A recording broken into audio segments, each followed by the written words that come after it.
So, your uncle. What's wrong with him? He's possessed. As in the devil? Something like that.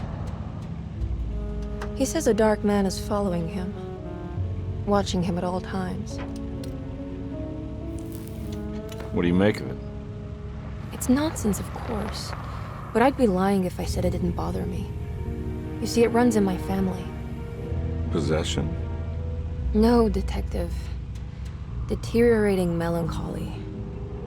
Practically every member of the Hartwood family is driven mad before they grow old.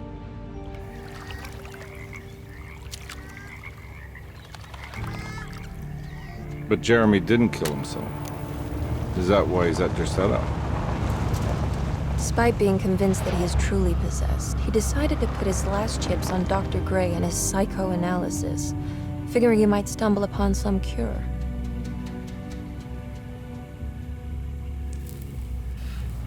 You mentioned the letter.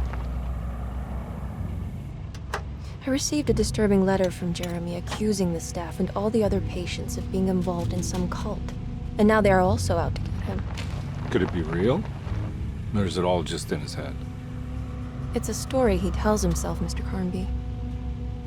Anything to avoid the truth. Which is? That we're all terribly insignificant.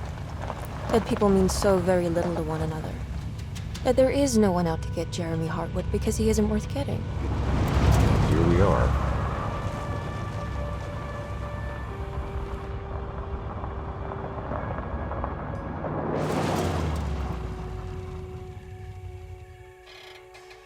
My uncle's not well, Mr. Carnby. I want to make sure he's all right. Then what's my part in this? You couldn't get a cab? I just wouldn't feel safe going alone.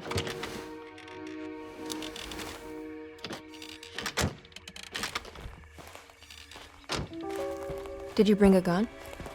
Yeah. You think it'll actually come to that? No. But you might need to wave it around depending on how agreeable the staff will be. What exactly are we gonna do when we find Jeremy? I don't know. Let's just find him first.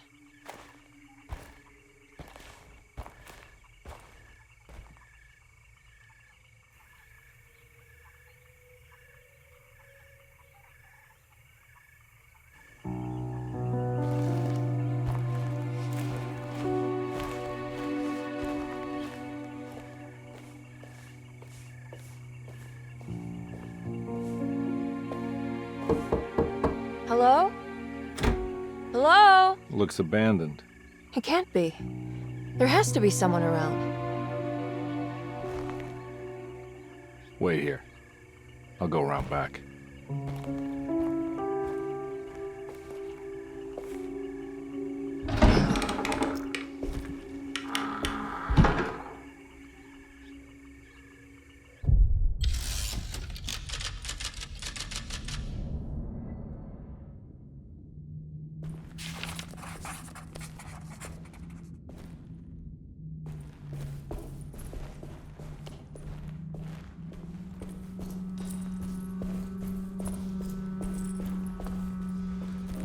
Now what do we got here?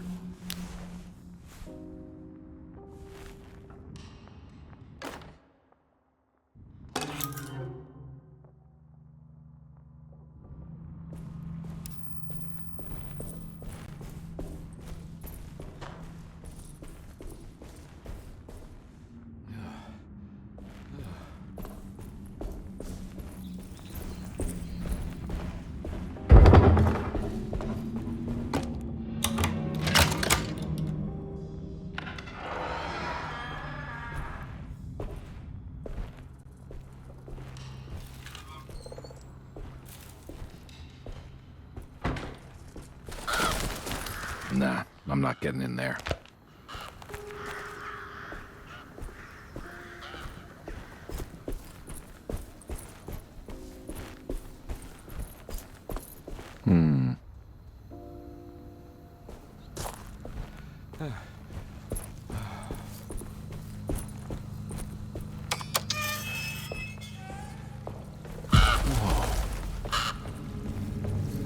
That's one big tree tree defense at a conservatory.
Don't mind if I do.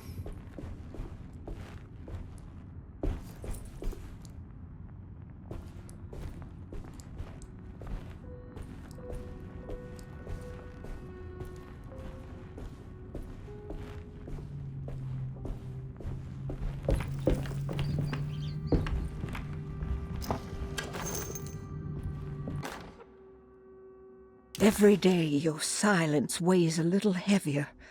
It's been a difficult year for everyone, and many have lost all hope. I read in the papers about people suffering. Pictures of dust-covered landscapes without a drop of water. I wish I knew if you were still tending the earth or if you had turned your back against us. I have started to look for help elsewhere. I pray you will tell me if I am going down a path that you find disagreeable. With help from Baptiste and Charlotte, I found comfort in the practice of the voodoo. I have long been skeptical of that Caribbean cult, but it's been of good use to me. It seems all harmless in my book. I say some words dreamt up by the Creoles, and I carry around a small pocket of gree-gree. Nothing of this is mentioned in the Bible, of course, but the French Quarter priestess tells me it's all connected. She says the Christian God is just one more perspective on the creator of things. That's what I like to think, but the other way around, that the spirits of her faith are just aspects of you, our Heavenly Father. I am so grateful for the words you gave Mr. Hartwood. We will sing your praises at St. John's Eve. The world will be blessed soon again. Only the sacrifices of the Old Testament compare to your demands. Let it be the truth. A mother of earth, wood, and dirt. A mother of 1,000 young. Sacred sand, $1. Black cat oil, $1.50. Devil shoestrings, $0.25. That makes $2.75, madame. What was that you...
Please do not touch the boiler. It is working after all. While the sabotage has caused a leak, only the decorative plate has been completely ruined. Let's wait for Mr. Chance to turn up and he can take a look at the leak. Mr. Waits.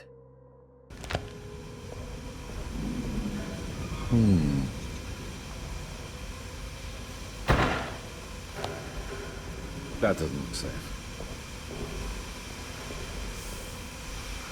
There's something missing.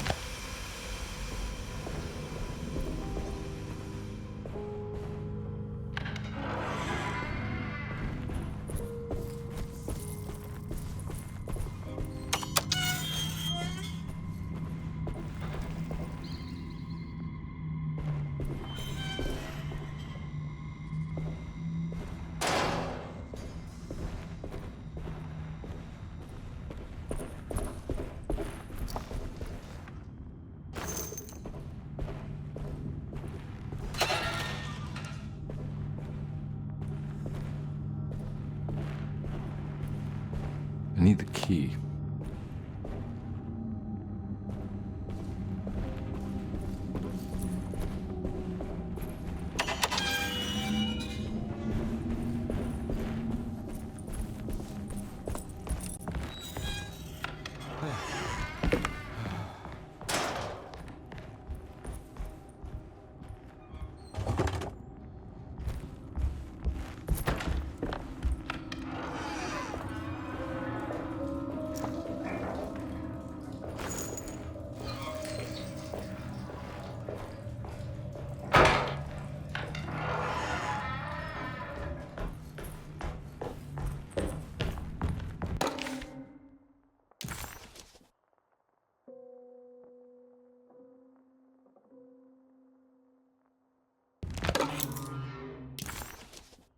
Nice.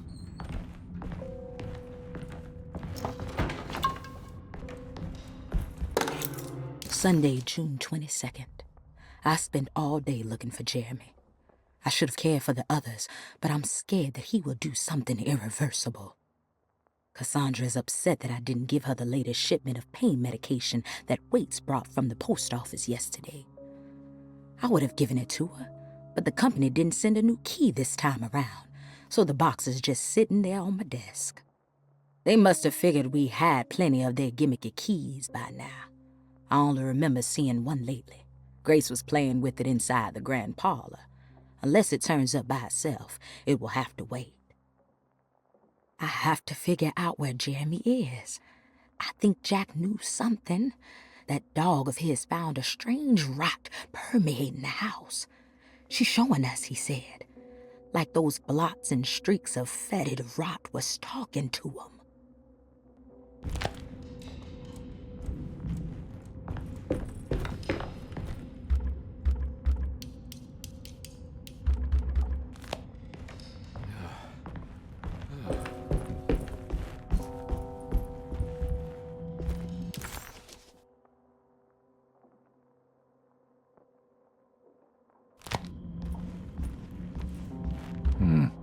I need the key.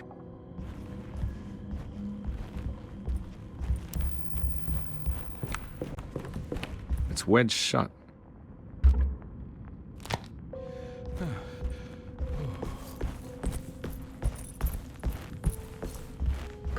Looks important.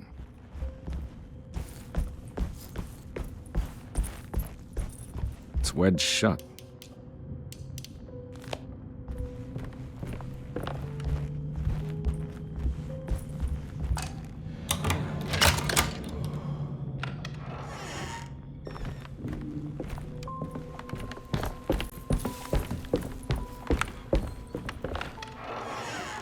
Oh.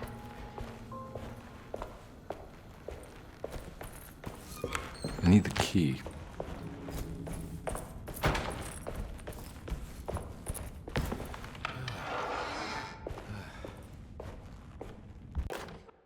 The Great Depression. President Hoover raises tariffs on over 20,000 imported goods in an act to protect American labor. Following the collapse of the Wall Street stock market on October 24 last year, American industry has suffered greatly. Thousands of companies have gone bankrupt and left a large part of the American workforce unemployed. In an attempt to turn the tide, the Smoot-Hawley Tariff Act has been signed by President Herbert Hoover. By regulating commerce with foreign countries, the government hopes to encourage the industries of the United States to compete with cheap foreign imports. Superstition on rise. New Orleans voodoo stores and spiritual mediums see increased profit during troubled times. While the market has faced hard times ever since Black Thursday of last year, voodoo doctors and snake charmers see significant rise in number of customers.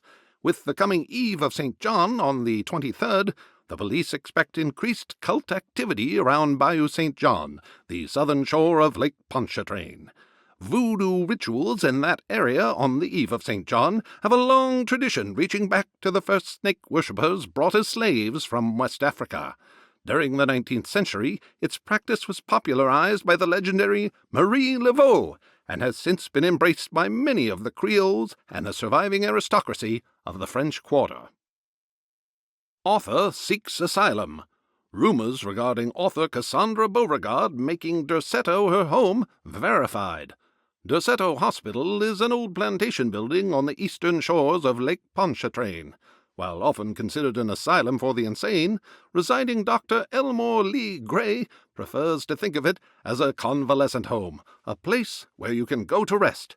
The patient list is kept secret, but thought to include many of the black sheep of wealthy families, because at Derceto, treatment does not come for free. Local author Cassandra Beauregard has now been confirmed by her own admission. She's been lauded as a powerful Creole voice and written many successful books. Lately it was reported from Hollywood that she has finished a moving picture manuscript titled Slaughter Gulch. That film is set to hit the theaters next year.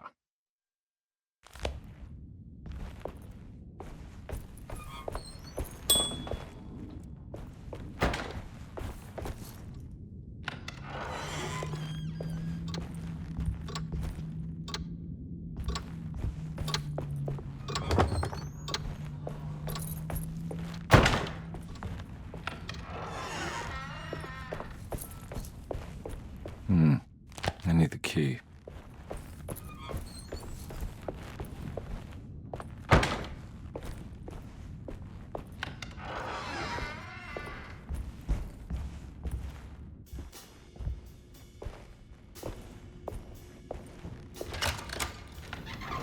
Thanks.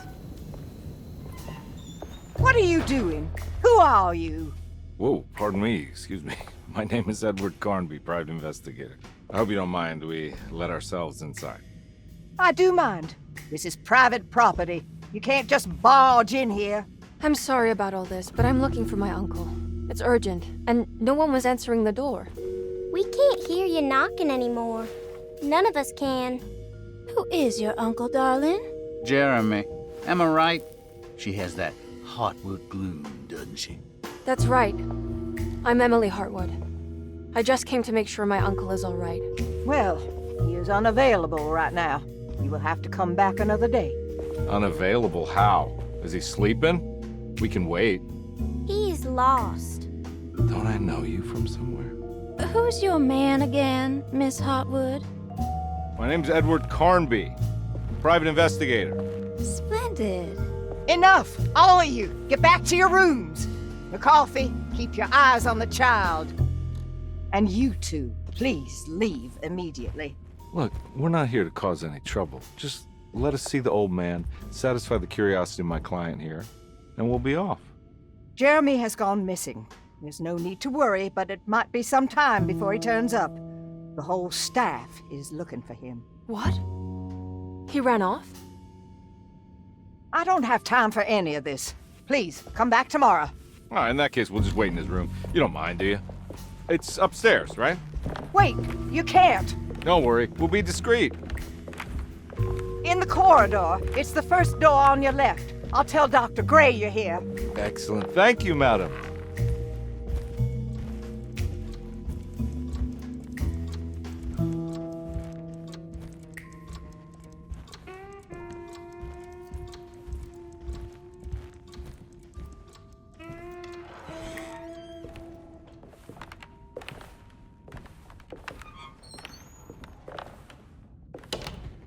All right, here we are. Let's look around. See if we can dig up any clues.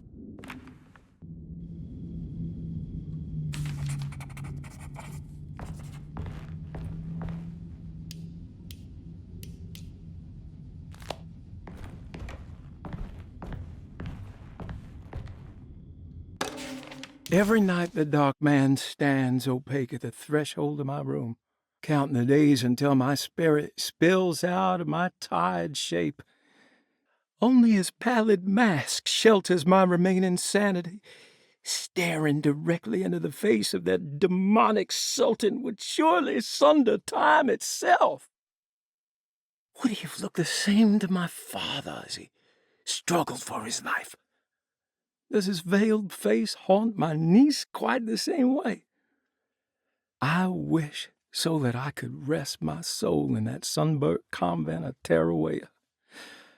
Would I find you there, Juan? Or Senora Perosi, back from the beyond? Every night I hide from him, moving from one misshapen memory to another. Scenes conjured out of fantasy and delirium. Places I struggle to even paint. I wish I understood your death, Senora. Is there anything I could do for you but bury you in that bleak necropolis? That triumphant chapel rising above the ledges and the oven vaults shall be your sepulchre, where you may rest, and I shall weep.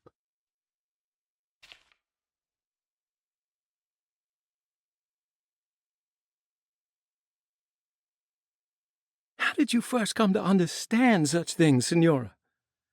How did you know that the battered boiler in the basement would lead me to Lafayette Cemetery? Or how the old upstairs clock, with its astronomical motifs, would take me to that hateful mound outside of Claremont Harbor? Those are my memories, my past. Is there perhaps a chance, if ever so small, for me to see Tarawea? Oh, I want that more than anything. Please, let my talisman take me there. Let me sit with Juan under his Bodhi tree. Despite having sold me that talisman, Miss Jackson, the voodoo priestess, revealed none of her secrets to me. That's why I had to travel to Tonka. Instead, she cruelly told Baptiste, my caretaker, that he would be betrayed and killed in the most awful way, that the one he loved would pierce his thigh with a sharp spear, and that he would be devoured by his own mother. What a terrible thing to say. The people of Deseto were becoming dangerous. They do not understand what they are doing. I must do something to stop them. I tried talking to Dr. Gray, but he confuses my worries.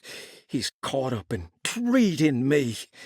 How can he expect evil to be cured with medicine and conversation? The orderlies, the housekeeper, and the patients are all deranged. They will call upon evil to enter this world. All will be lost.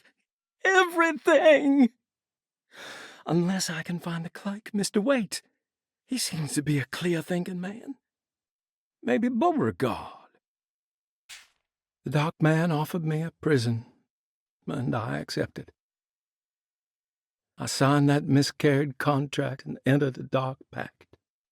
Everyone is safe, except for me.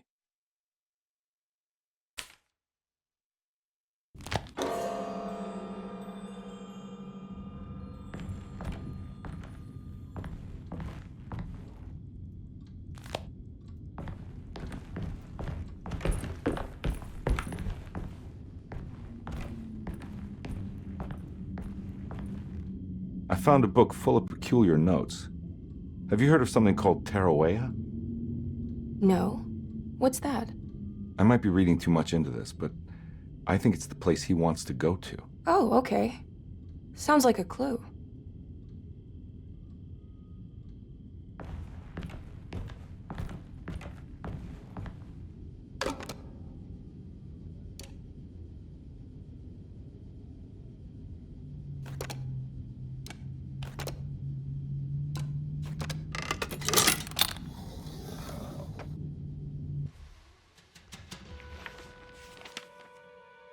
Hey, you know anything about this? Looks like some sort of talisman. No, I don't. Oh, help me out here, will you?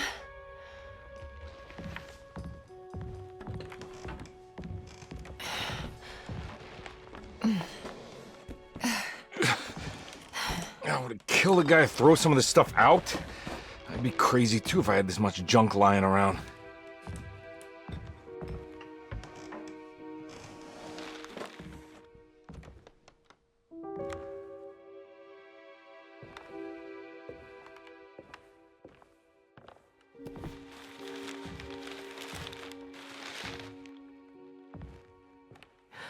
Oh, wow. That's striking. I want to save this one.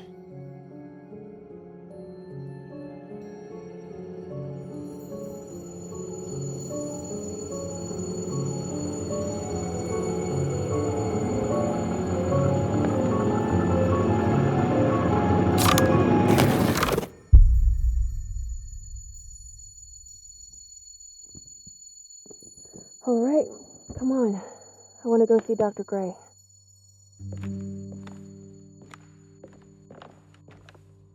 Come on, let's go. Yeah, I'm coming.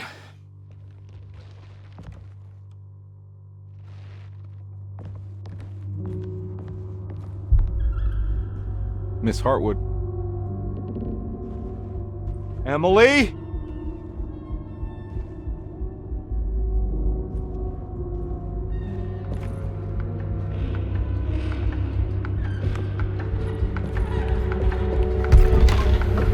What the hell is going on? Where am I?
I can't go that way.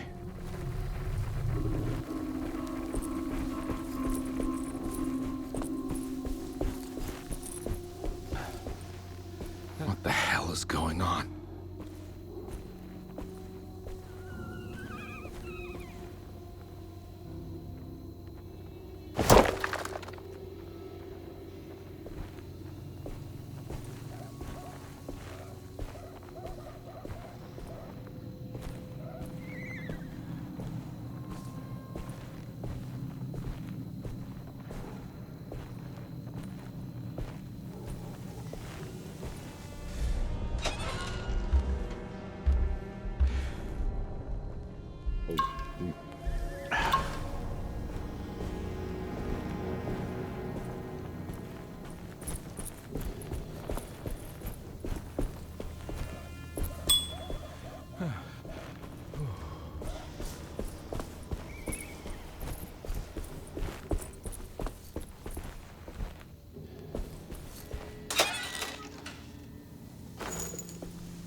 Okay.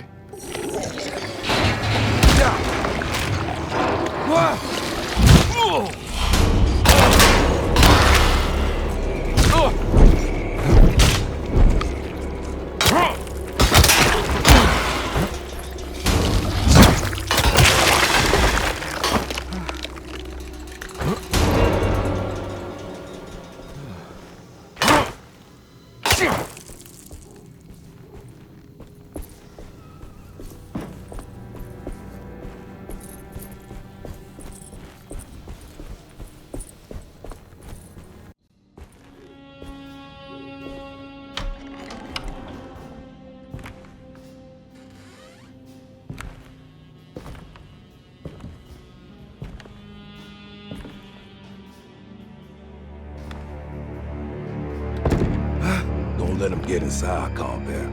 They're not the good kind. Is this your store? There are no owners here. We both strangers in Jeremy's story. Jeremy did this. How? The pact with the dog man. Jeremy warned us, but we didn't think much of it. I'm Detective Edward Carnby. I was hired by Jeremy's niece to find him. Oh, yeah? How much she paying you? $150. She's sure getting her money's worth tonight. Are you a thinking man, compare? No, not if I can help it.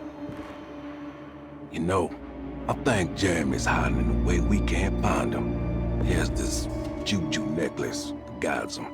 The talisman? That's right.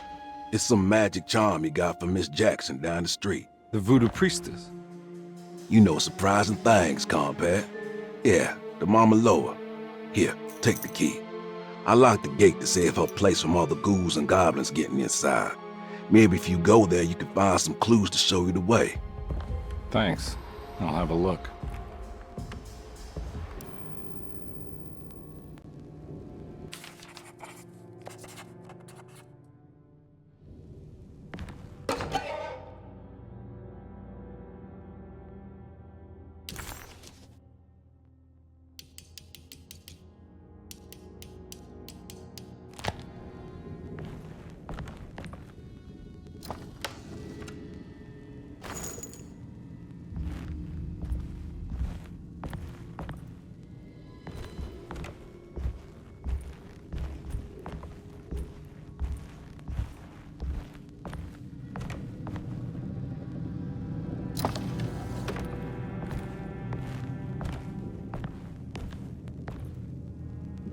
You want to come along?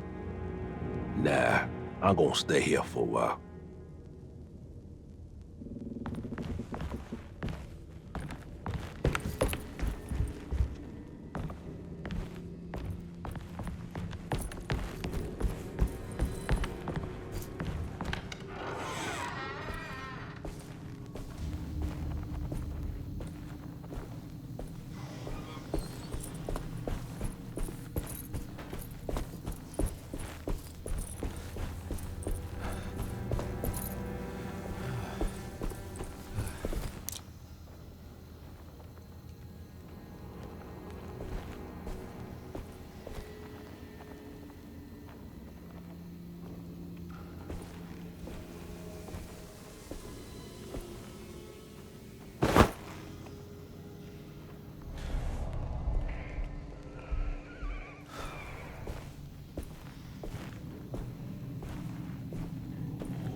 Ah!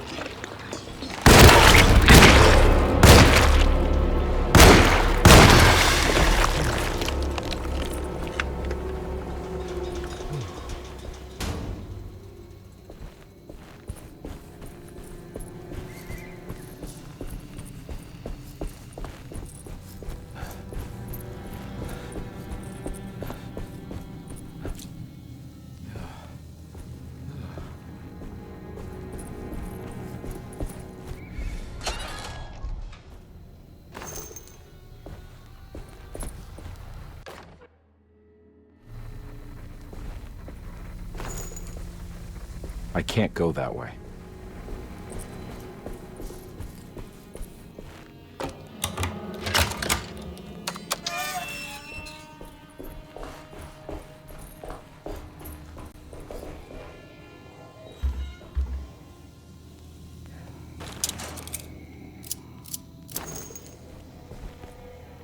Oh.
I recognize this place. It's Miss Jackson's seance parlor.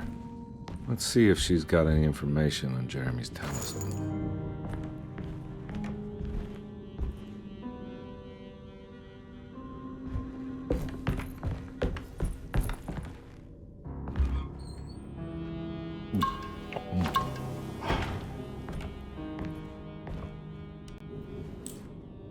It's the talisman, like the one in the painting.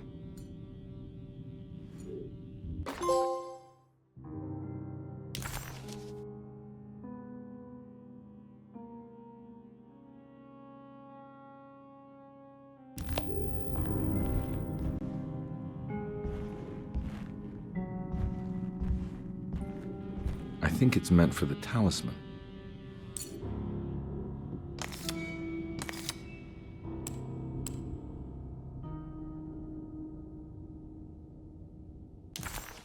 He recognized this place.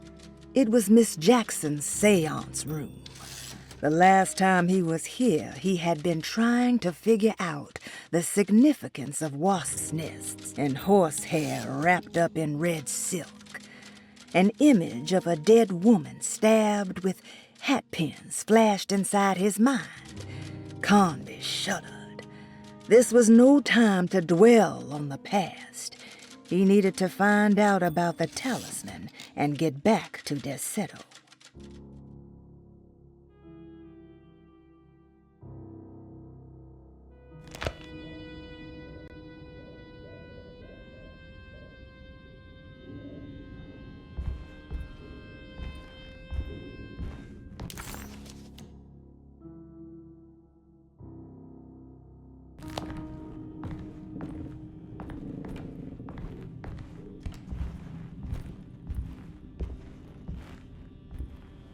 I think it needs numbers, like coordinates. Maybe there's something in Jeremy's notes.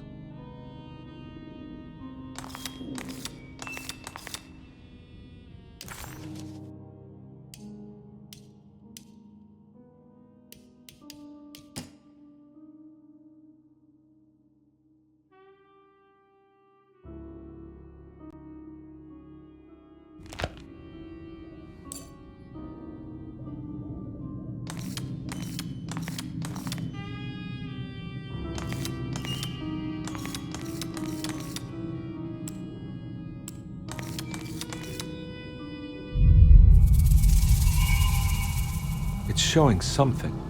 A place? Where is that?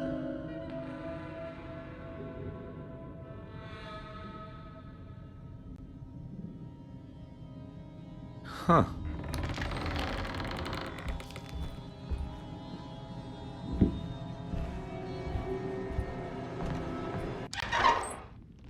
Detective, I was wondering when you were going to show up.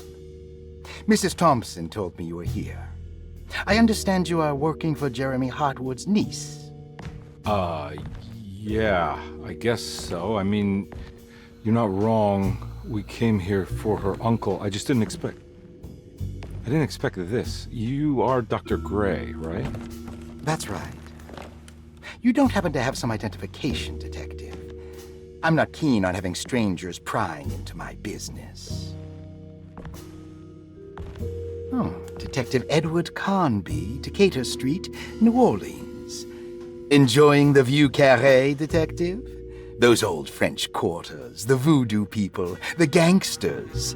I'm sure you live an exciting life. Well, it's not quite like the stories, Doc. Just trying to make a living. Aren't we all making a living? Well, welcome to Deseto, Detective. I hope your time here will be useful. Now, what can I do for you? Why don't you tell me where I can find Jeremy Hartwood? Why wouldn't that make for a short visit? I wish I could tell you, but I'm afraid I don't know. A drink, Detective? Anything brandy. Oh, you do belong in the French quarters, Detective. Armagnac or cognac? You know, just give me the cheap stuff. I'm not much of a connoisseur. Having low standards is not a virtue, Detective. Let me see if I can broaden your perspective. What can you tell me about Jeremy? I wouldn't want to go into details about his condition. Doctor-patient confidentiality. I'm sure you understand. Sure, but he is crazy, and he's gone missing. Why? Here, try this. Ooh, it's good. Got a bite? It's called a sidecar. The trick is not to be afraid of the tartness of the lemon. Then, for goodness sake, don't overdo the triple sec. Okay, what can you tell me about Jeremy? Well, let me think. He is an anxious man, constantly worried about events not presenting themselves according to his model of predestination. He complains about things not being carried out in the right order, and that some things simply shouldn't be. Is any of this helpful to you? Not really. I was hoping for some direction where to look next. I'm sorry. I have nothing for you then. You should talk to my orderlies. They have been looking for him for a while now. I'm sure they would appreciate your help. Yeah, I ran into Batiste earlier. Come to think of it, he might have given me a lead. Oh, excellent. So your investigation is already underway. I'm gonna go, but I'm sure we'll meet again. Looking forward to it. Safe returns.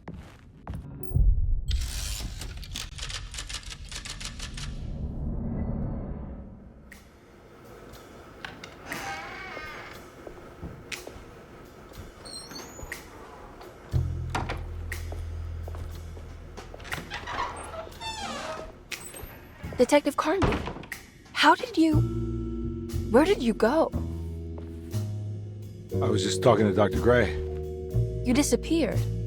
No, it's not what you think. Have you found anything strange going on here? Yes. Everyone is being incredibly evasive and I can't figure out why. No, I mean something you can't explain. Paranormal, even. Detective, I really need you to get yourself together. I can't do this alone. Forget it. I'll figure it out.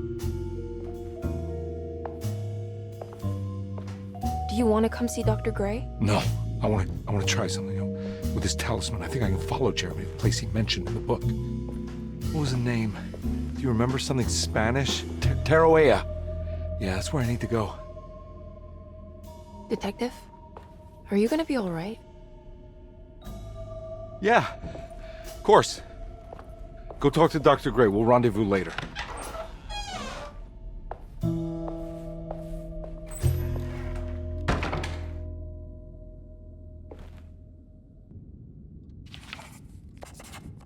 This talisman brought me back from the French Quarter in the blink of an eye. If Jeremy can travel so easily, then he could be hiding anywhere, even Taroea. If he can do it, so can I. I just need to figure out how the talisman works.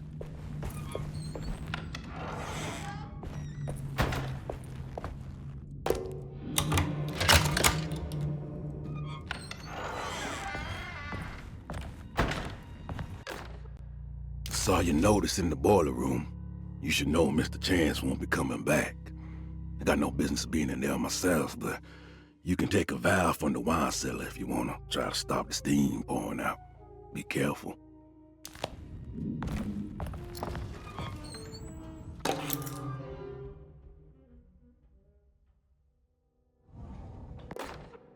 Dr. Elmore Lee Gray is DeSeto's chief doctor. Accounting and all administrative work is handled by me, Paul Waits. Magdalena Thompson, or Mags, is responsible for the household.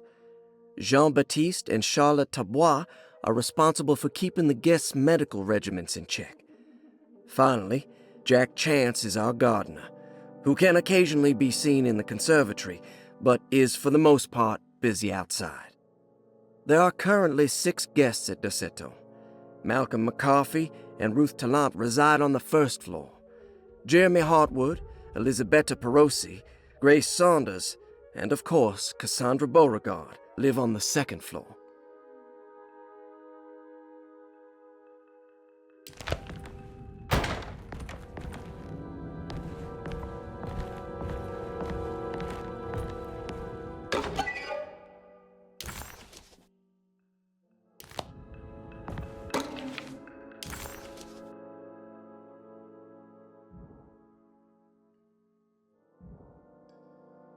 Looks like all the patients are accounted for, except for Jeremy. There's no way I can get into this thing. Better leave it alone.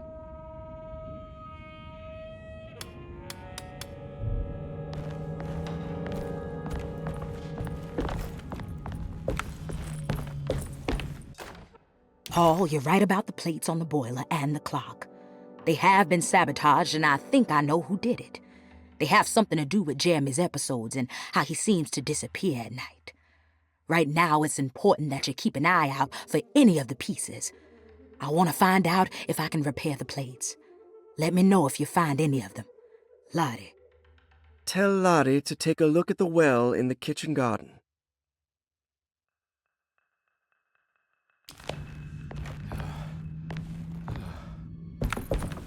I need the key.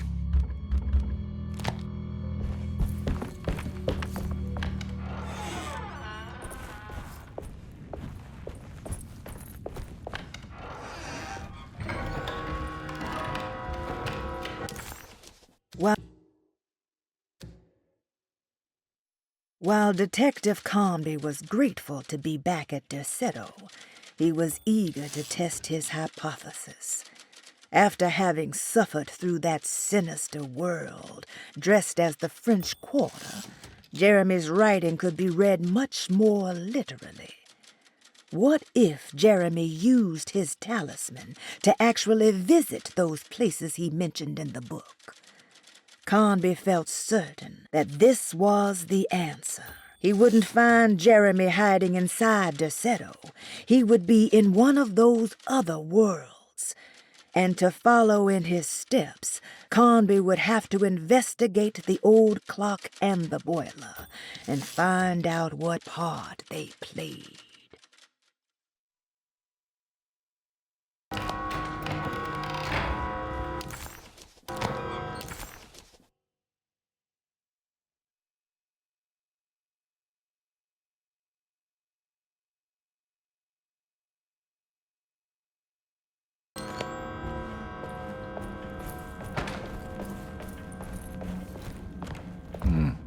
I need the key.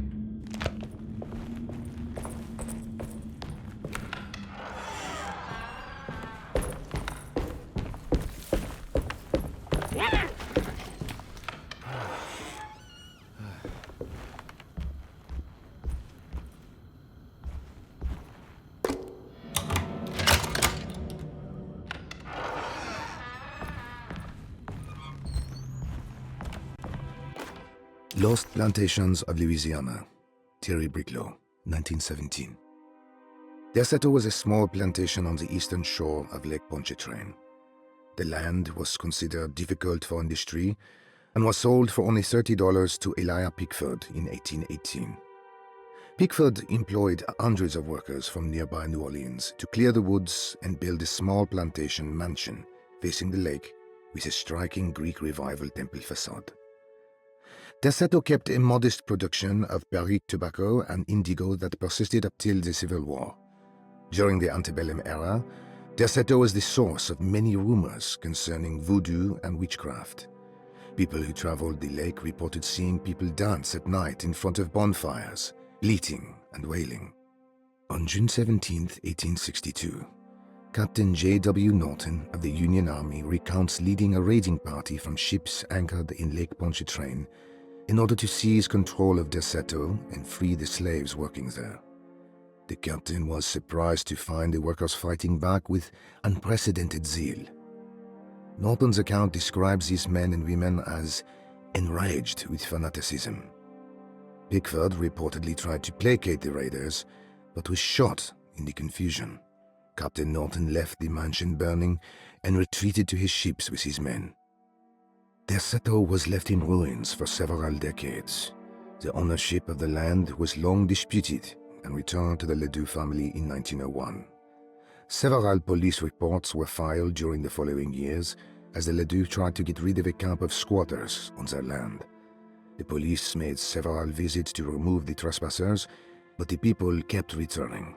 On November 1, 1907, Inspector Legrasse of the police charged a deadly attack in order to save several children kidnapped by the squatters. Many were killed, and even more were jailed.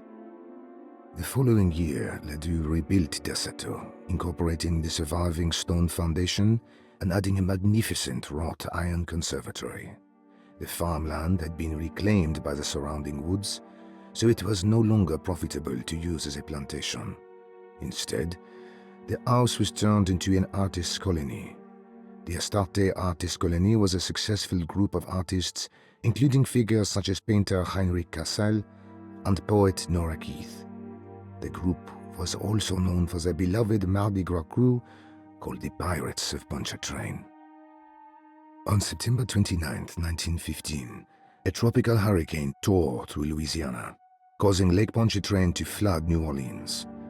Due to the remote location of Derceto, it took almost 2 weeks for outsiders to learn that the artists' colony was abandoned.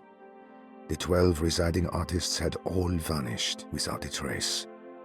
The empty mansion of Derceto still stands on the shore of Lake Pontchartrain, with much of its temple facade intact.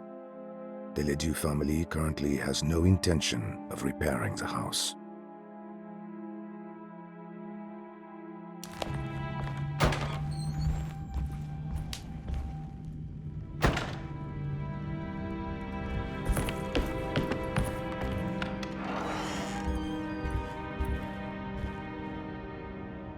Ooh.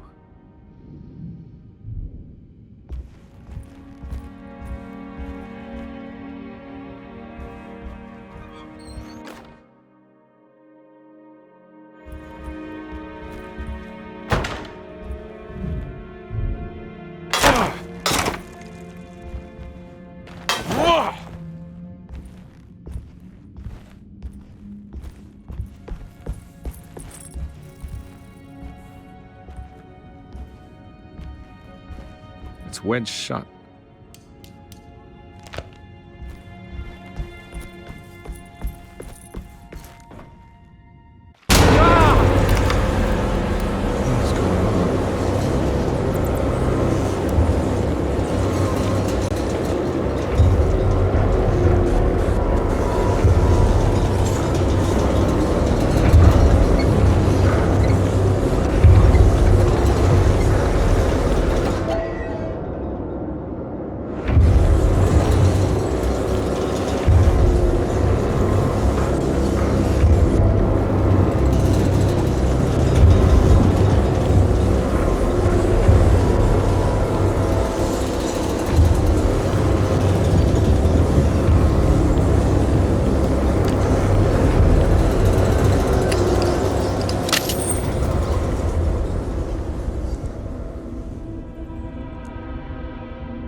What happened?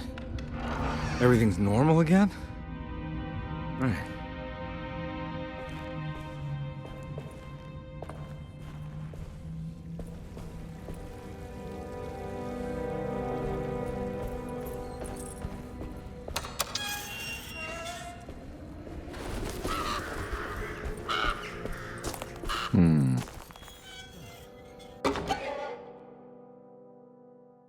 This can't be real.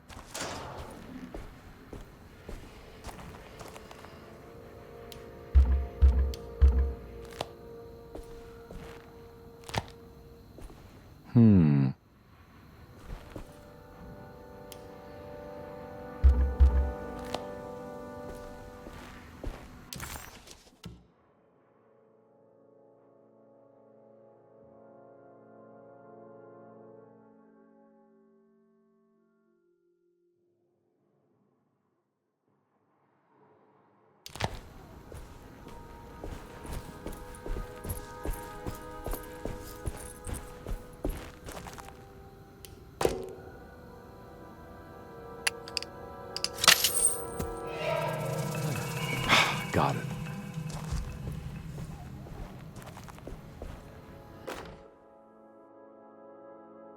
Nice.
In my kitchen.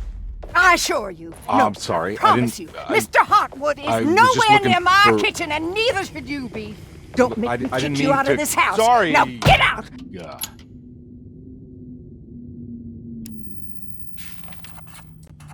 Conby was in shock, but also a little embarrassed.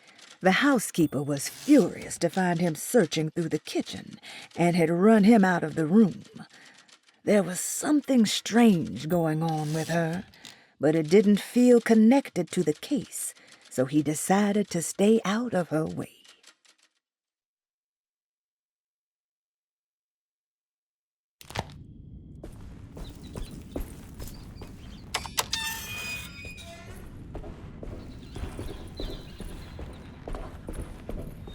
I need the key.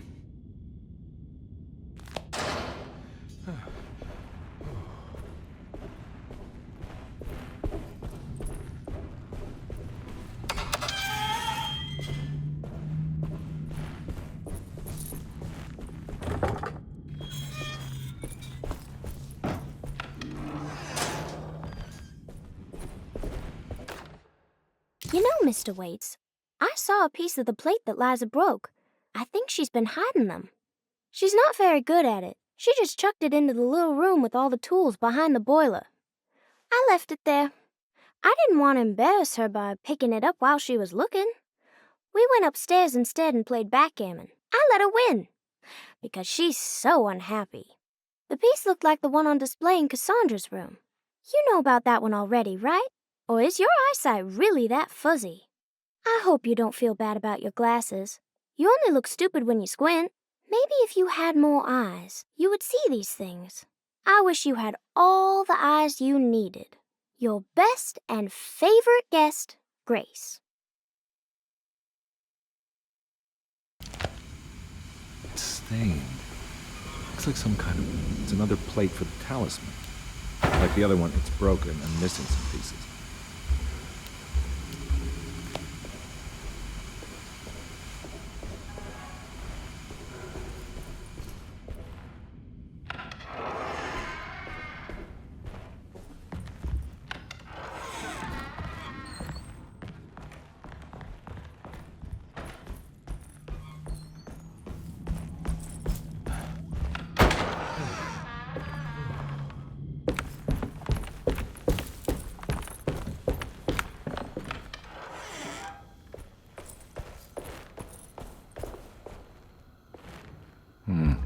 I need the key.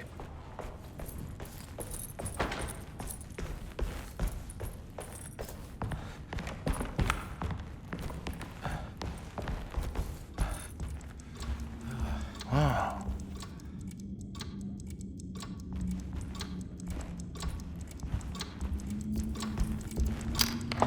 This must be the clock that Jeremy wrote about in the commonplace book. Huh. Looks like the plate that held the talisman in the seance room. But it's broken and missing some pieces.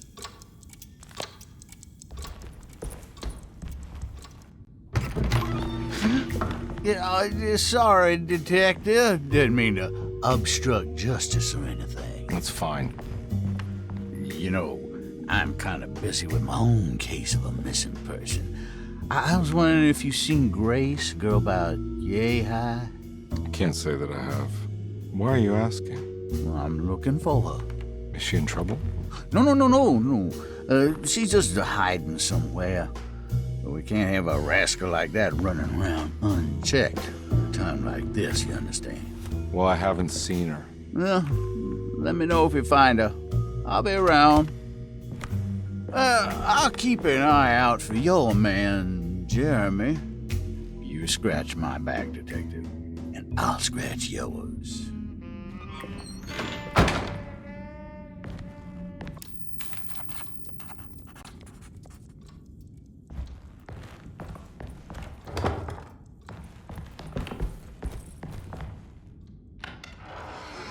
Looks like everything's back to normal here.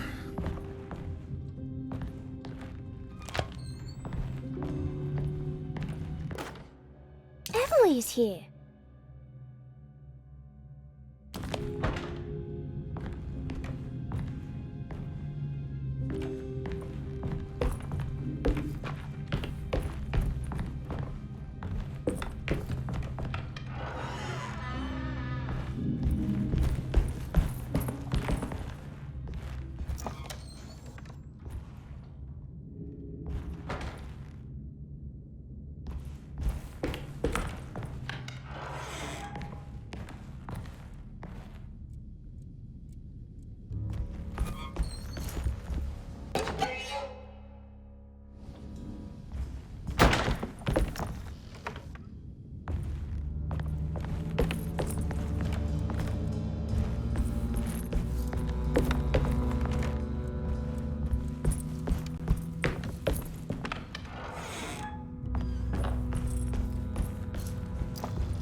eccentric.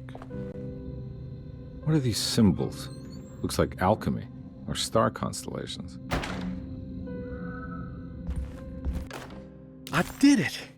I crossed the thresholds to my intended destination without a focusing device. My talisman now knows these roads, and I have no need for the plates. I can find my way to Lafayette as easy as I find my own room. I visited the grave of my father and seen the oven waiting for me. Thank you for opening these doors. I now must summon my courage and go back to that hateful mound outside the oil rig. I hope you'll be feeling better when I return. Jeremy.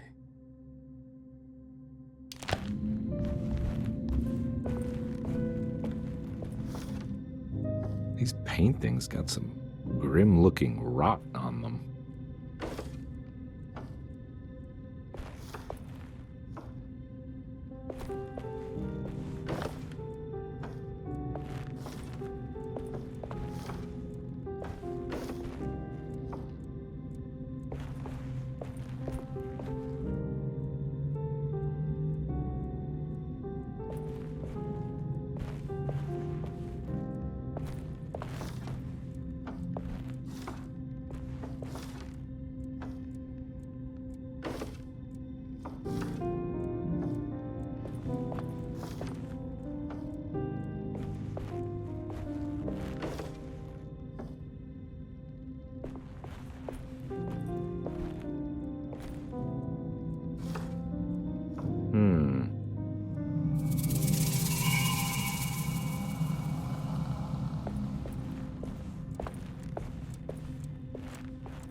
McCarthy reminded Detective Conby of an old barfly he used to know.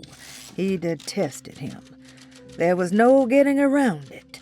McCarthy was going to have a hard time getting on his good side.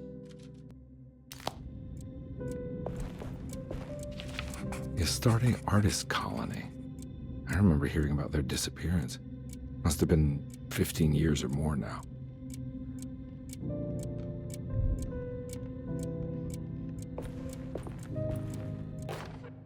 Will I need to remember how to get them out again? They are locked up for good reason. I am sure she is still able to whisper the answer in the ears of the wrong people. But not for long. I will see her burned soon enough. That black goat will be sacrificed to put an end to it all. Then it will all be over. No more Derceto, and sadly, no Astarte. Those good pirates of Pontchartrain. May you still sail the lake, until you find the shores of Hali.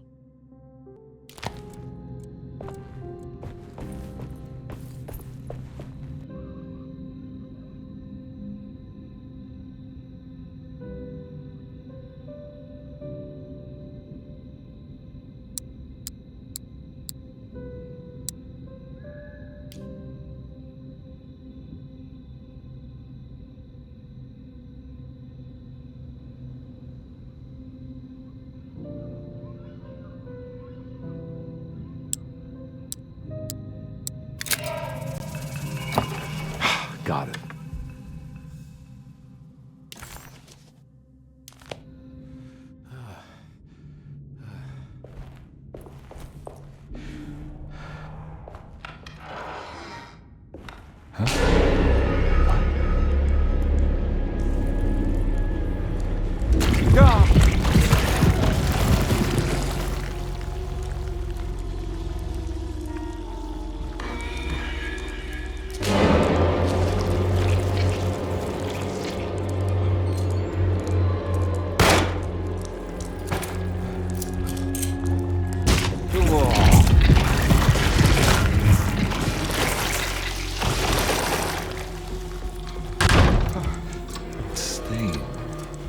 Like some kind of rot.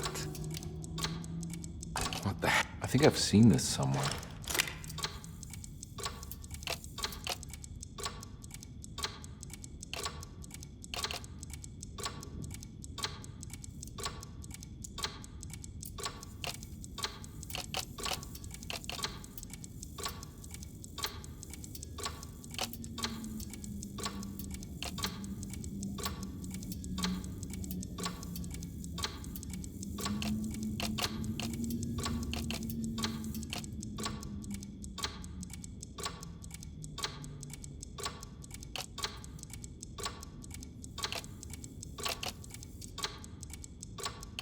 There was something in the commonplace book about this.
I think the clock broke. Or maybe it just stopped at a very precise place.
There's a picture in the black glass. It's showing me something.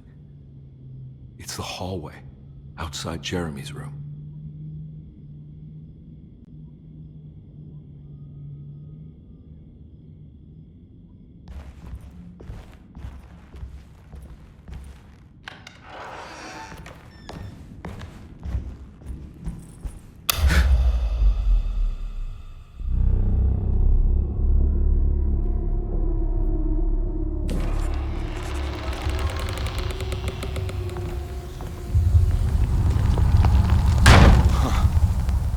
Made it. I entered another one of Jeremy's memories.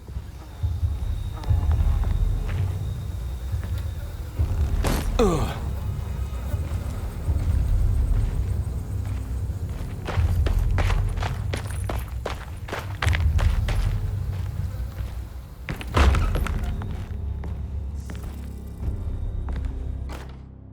May 1923, Monday. All okay. Ready for delivery. Maintenance. Oil pump must be serviced. Any tampering causes large spills unless properly forestalled. Tuesday. Shipment delayed but delivered. Maintenance. Service bridge close to broken. Wednesday. Prospectors reluctantly agreed to show the burial mound to Mr. Hotwood, a painter, who read about our finds in the papers.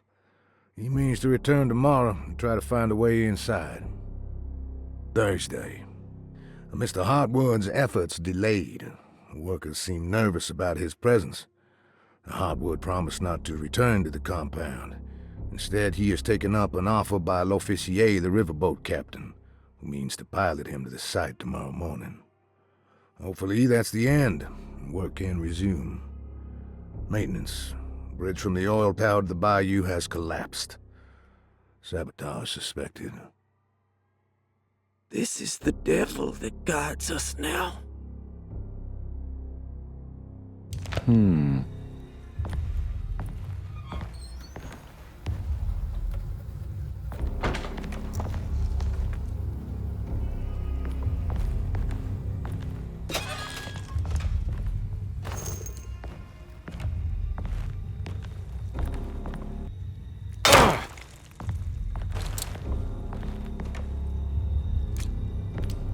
I need the key.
Something missing.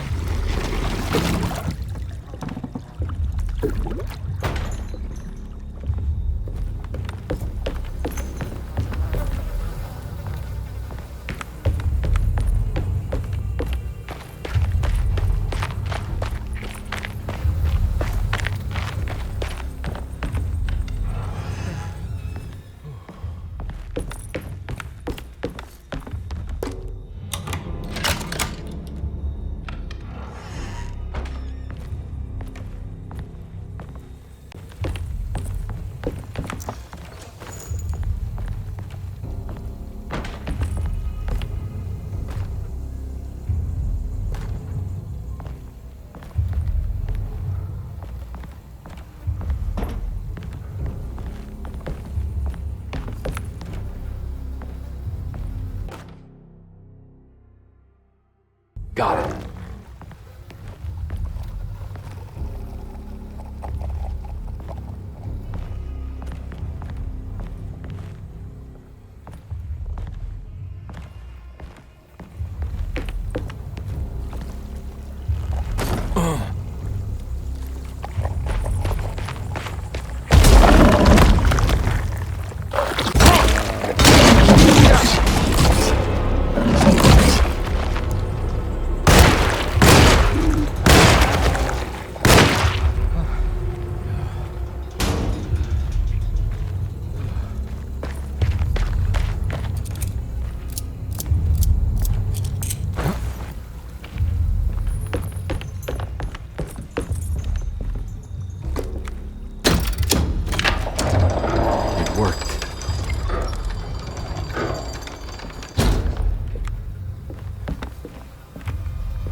just need something to break it.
Huh.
Be a way to get to the other side.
rather fall to your death than go up.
The hateful mound Jeremy talked about in his book.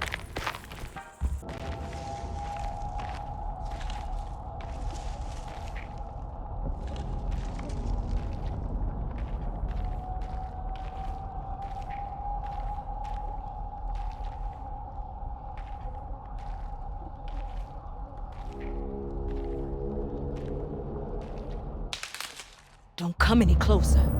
I'm armed. Get that thing out of my face. Who are you? What are you doing here? I'm just a detective trying to find something called Tarawea. You're after Jeremy too? Why?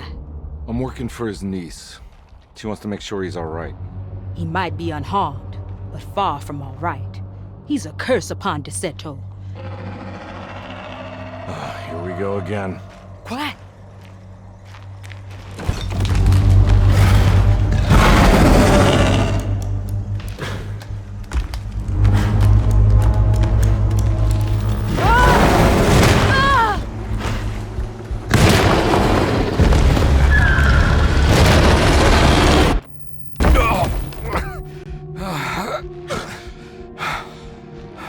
Oh, Christ in heaven.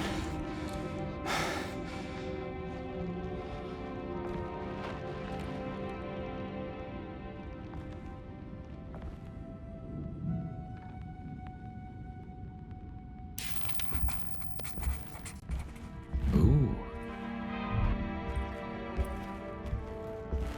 It was a bust.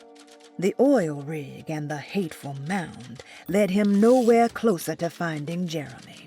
Conde was sure he had struck gold when he found Jeremy's bag, but it was just a trap set by Lottie, another of DeSeto's orderlies. Things got out of hand real quick, but somehow Conde managed to find his way back to DeSeto none the wiser. At least it was one item off his list. Now he had to figure out what to do with the boiler.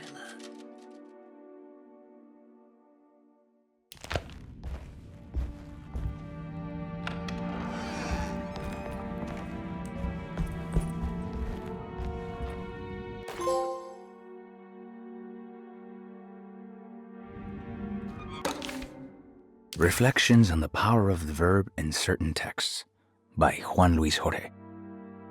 To act is in itself divine. Even the slightest movement of our hand is evidence of our soul in motion. Yet our free will is so easily overwhelmed by the dullness of everyday life. Our actions become rote and rigid, in spite of luxury and comfort. True divinity is found in the choice of leaving the stage where we all perform. People who discover this freedom unexpectedly will be struck by the terror of this revelation and become paralyzed, or worse, turn to suicide. However, if you are able to weather that storm, you will discover that there is a divine path beyond that fear. There is a chance to dismount your destiny and make something new. Something that hasn't been planned for or predestined. There is difficulty in explaining this type of acting, as it transcends our everyday choices. This isn't some banal decision choosing one career over the other, or even who I should marry. Leaving the stage, no matter how, isn't a matter of course correction. It's a rejection of the story that the creator is telling.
It's wedged shut. It worked.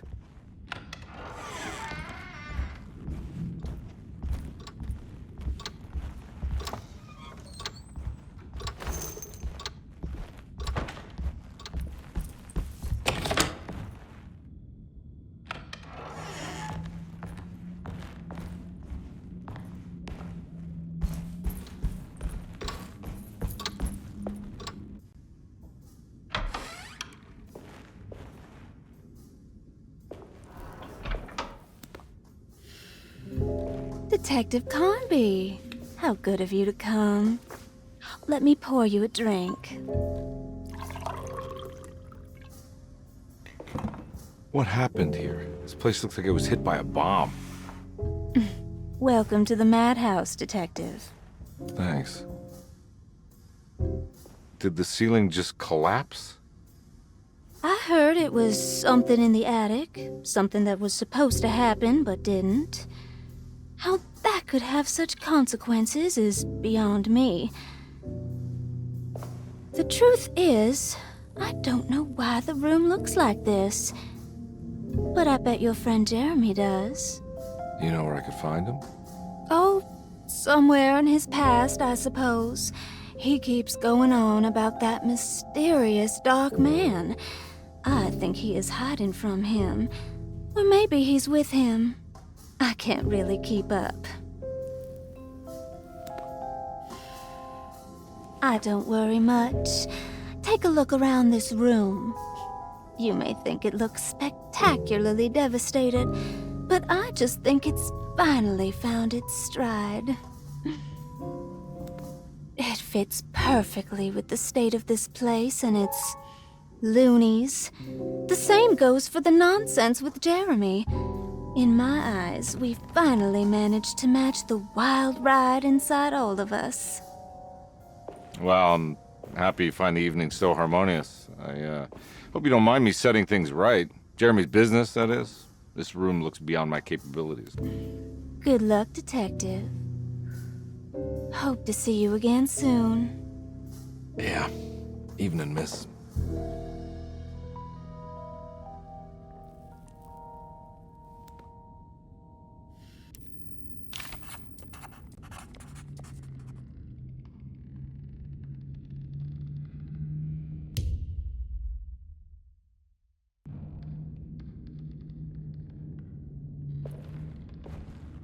Can I get some more of that whiskey? Go ahead, Detective. I don't think I can stomach anymore anyway.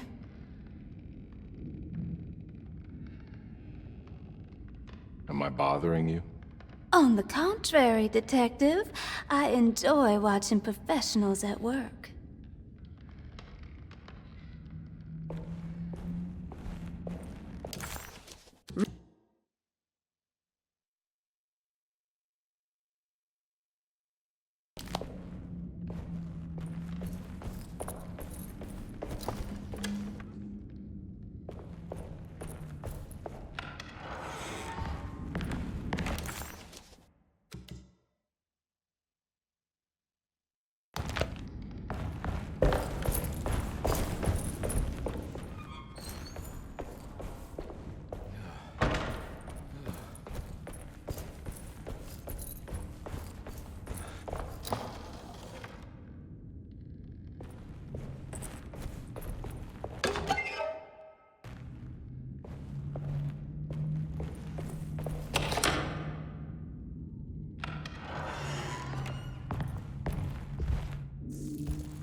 I need the key.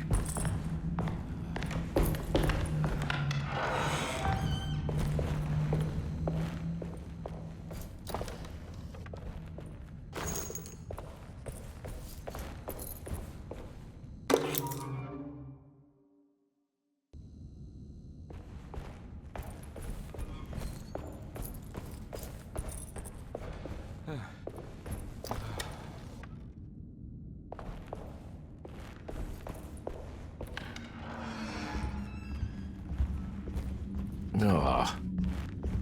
There's more of that aggressive rot. On the commonplace of evil,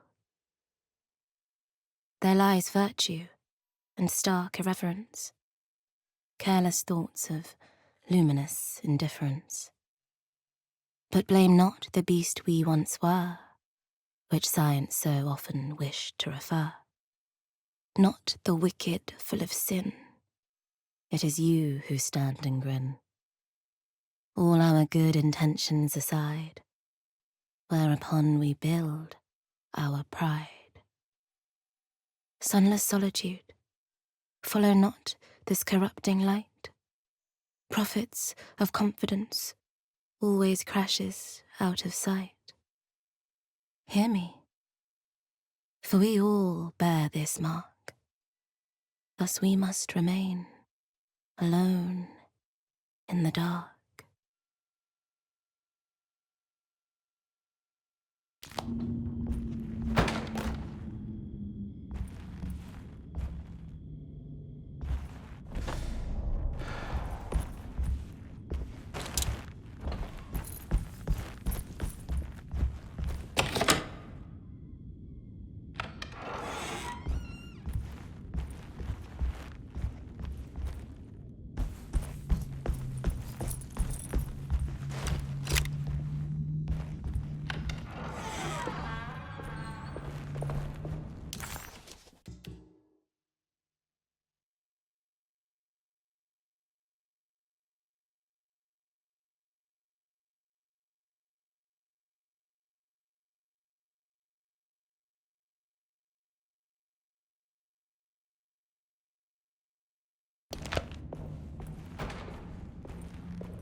It's wedged shut. It worked.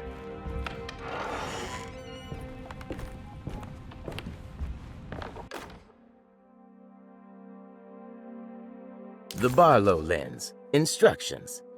To double the magnification of your telescope, simply fit this Barlow lens to your instrument.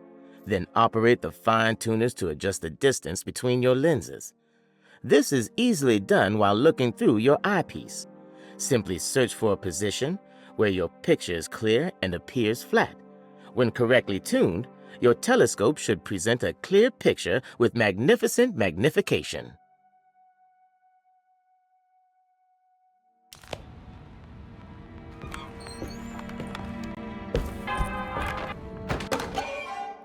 What's this?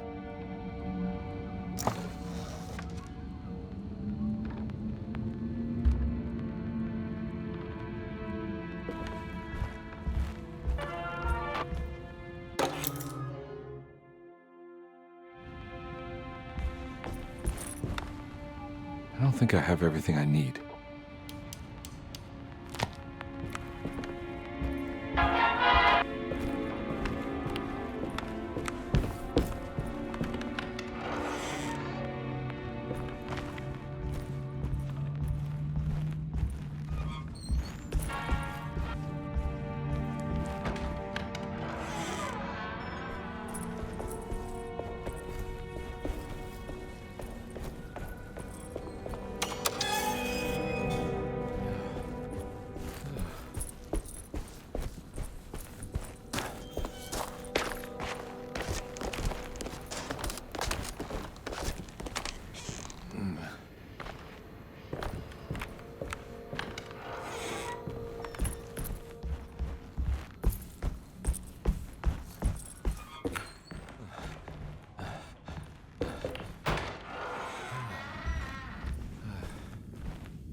It worked.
Jeremy?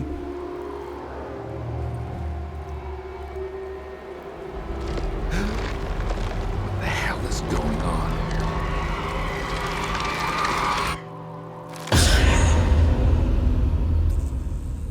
Where's the body?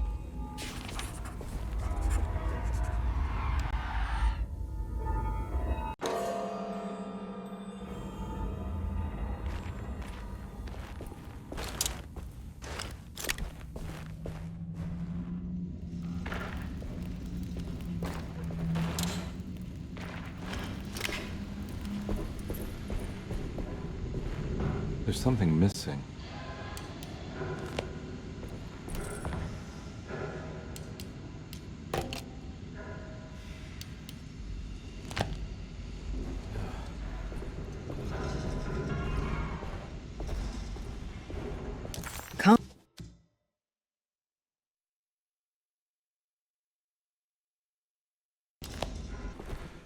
It's stained.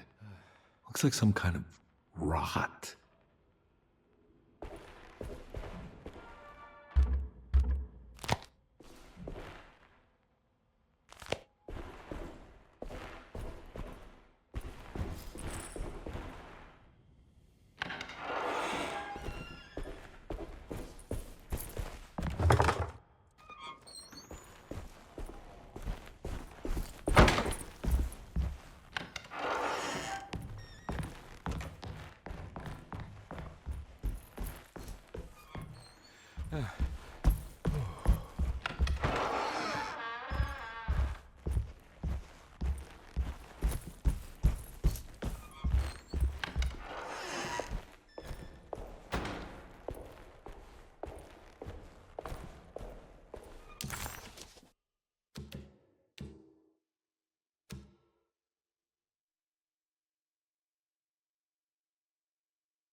Now we're talking.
There's something missing.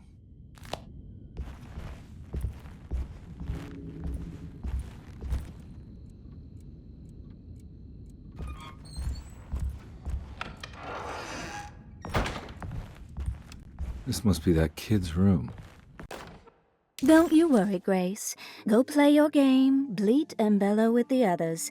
I won't be jealous. There will be more masquerades. However, I would love it if you would finish my mask for the feast. With love, Ruth. Why does she seem so familiar?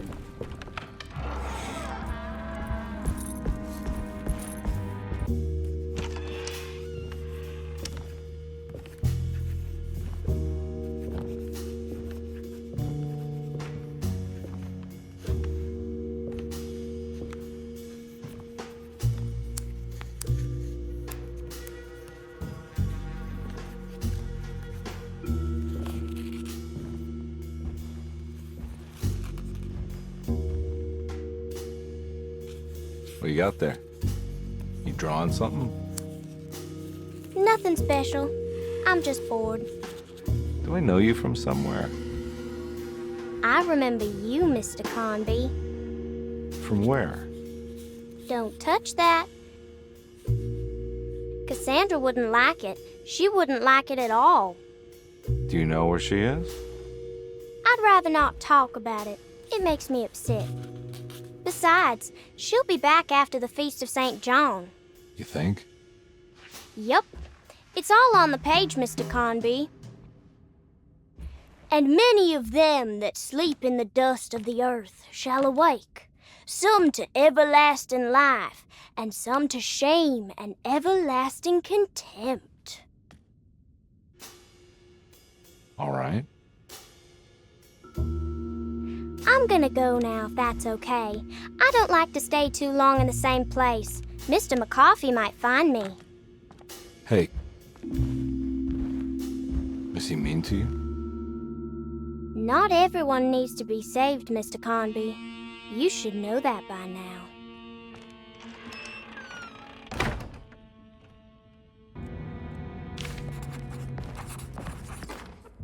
Miss Beauregard, I picked up your medicine at the post office today. As you understand, it needs to be administered by the orderlies for your safety. I've put the box in Lottie's room for now, and I'm sure she will find you as soon as possible. Mr. Waits.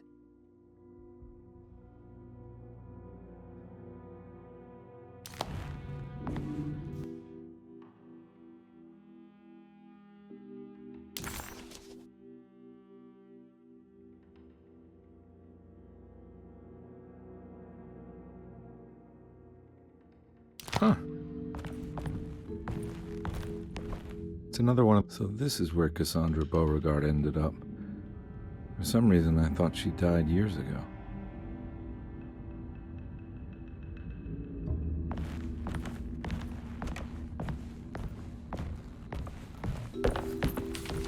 There's more of that rot again. Like it's guiding me to do something. But what?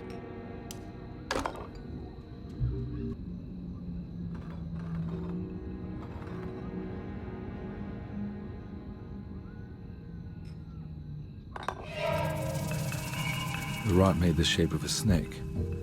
There must be something important to find here. Maybe it has something to do with the numbers on the labels.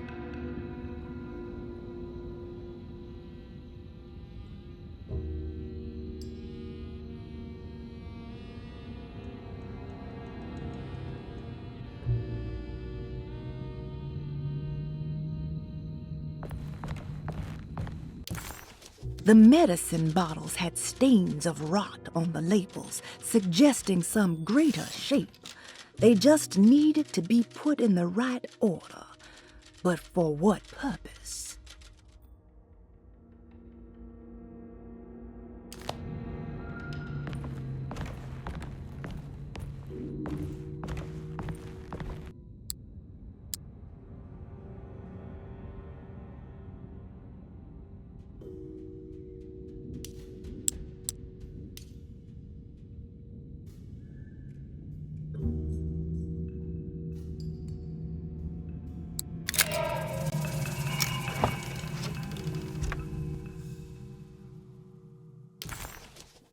Just another piece of broken plate.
Black glass is showing another room. Must be a way to another one of Jeremy's memories.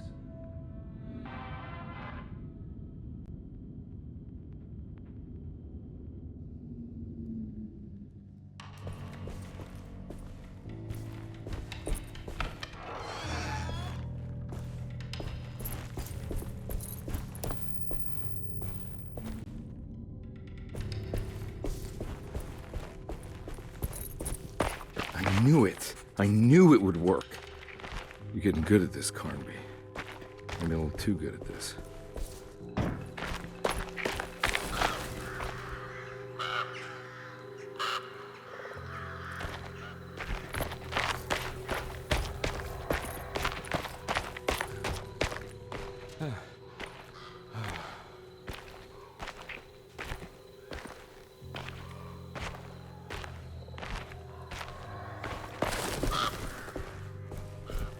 Hartwood's family crypt.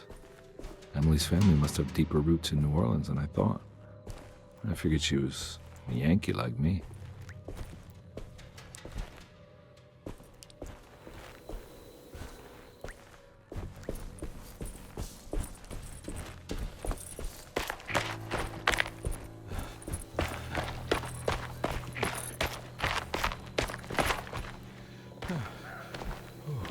Now what do we got here?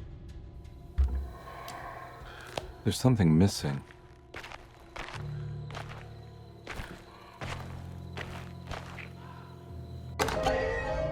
What's this?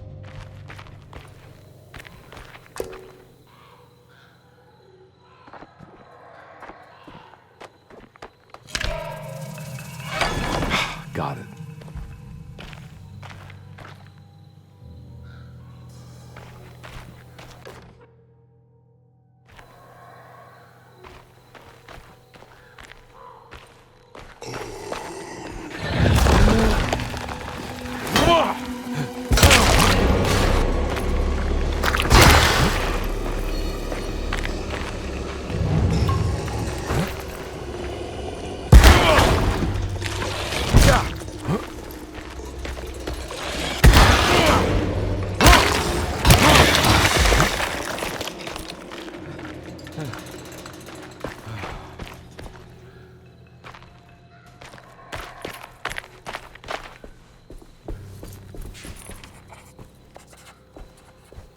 Jeremy sketched this chapel in his book, so it must be important.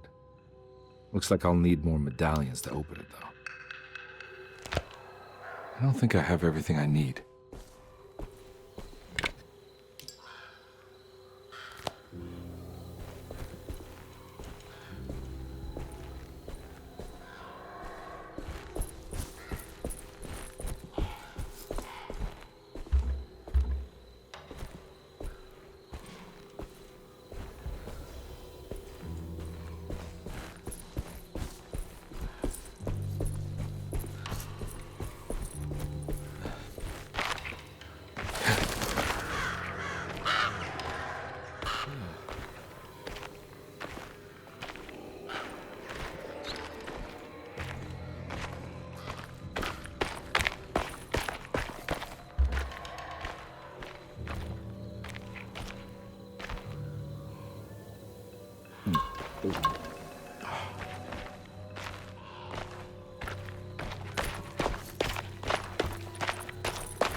Too many of them. I gotta get out of here.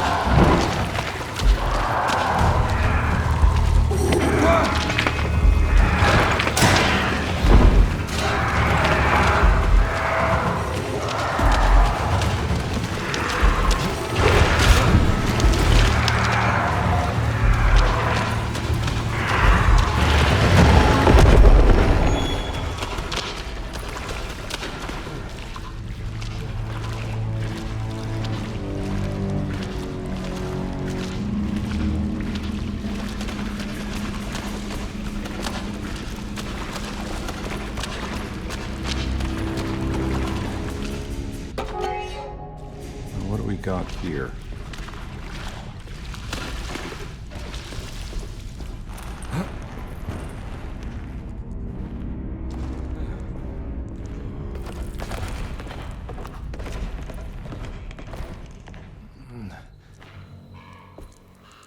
Thank God that's over.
Please don't touch her. Jeremy, what are you doing here? Everyone's looking for you. I know, it's all a big mess. No one understands. I'm just trying to keep evil at bay. Just for a little while longer. You've got to come back with me. Your niece is waiting at Derceto. Emily? Why would you... My letter. Keep making it worse. What is going on, Jeremy? How is any of this happening? I made a terrible promise with someone. The Dark Man. Who is he? No, don't say his name. He can hear us. He's always listening.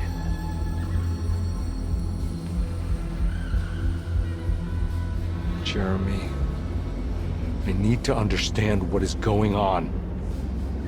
I promised him everything. When the sun rises, I will be chained in his sunken desert temple for an eternity. But at least the evil about to awaken in Derceto won't harm anyone outside of that cursed place. You're acting crazy, Jeremy. I want to help. There's nothing you can do. And what's all the business about Teruea? Why did you want to go there? Well, I can't go there. I'm not allowed. But you wanted to. Can I go? Tell me, will it help me to break your pact? Is there something there that would help? Why would you give me hope? That's so cruel. Okay, sounds like we're onto something here. What should I... Look out! Behind you! Run! Don't let him take you!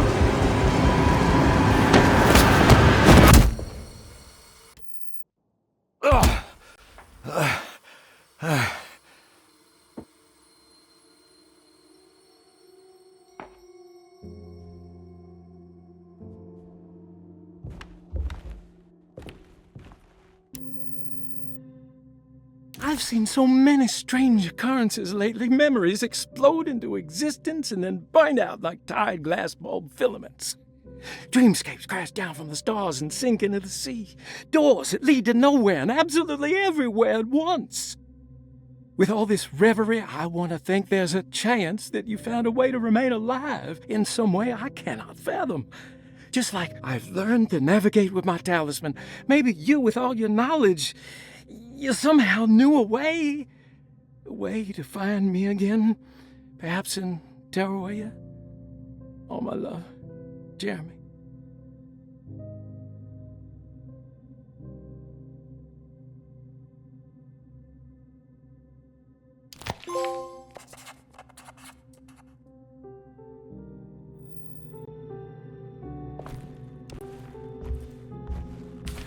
She's dead. No matter how she died, she looks peaceful now.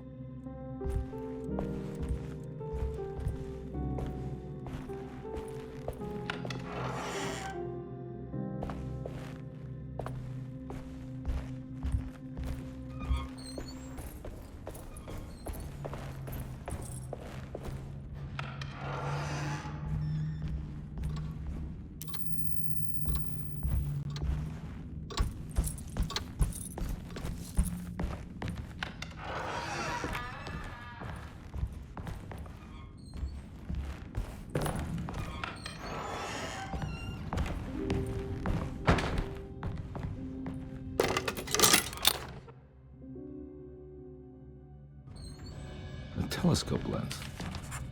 Why would he lock that up?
Whoa.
Whoa, what's going on?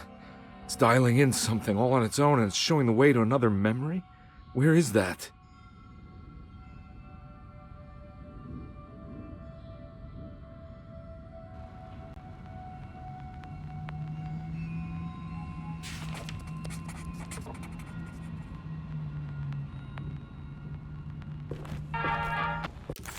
Another world seeping into Deseto. Was this a taste of that mysterious Terrawea?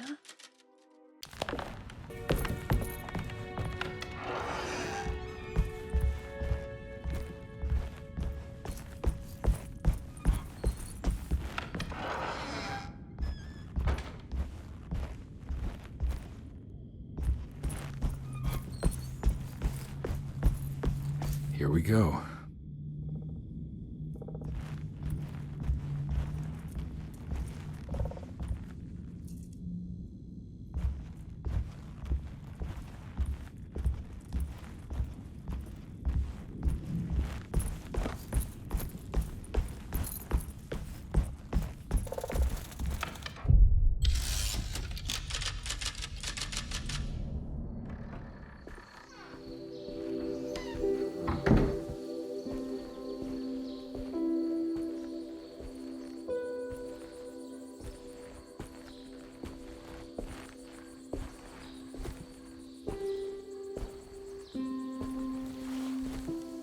I'm glad to see you made it. I had my doubts, but the hope you instilled has yet abandoned me. I guess this must be Terrawea. Who are you? My name is Juan Luis Jorge, and this is indeed the convent of Terrawea.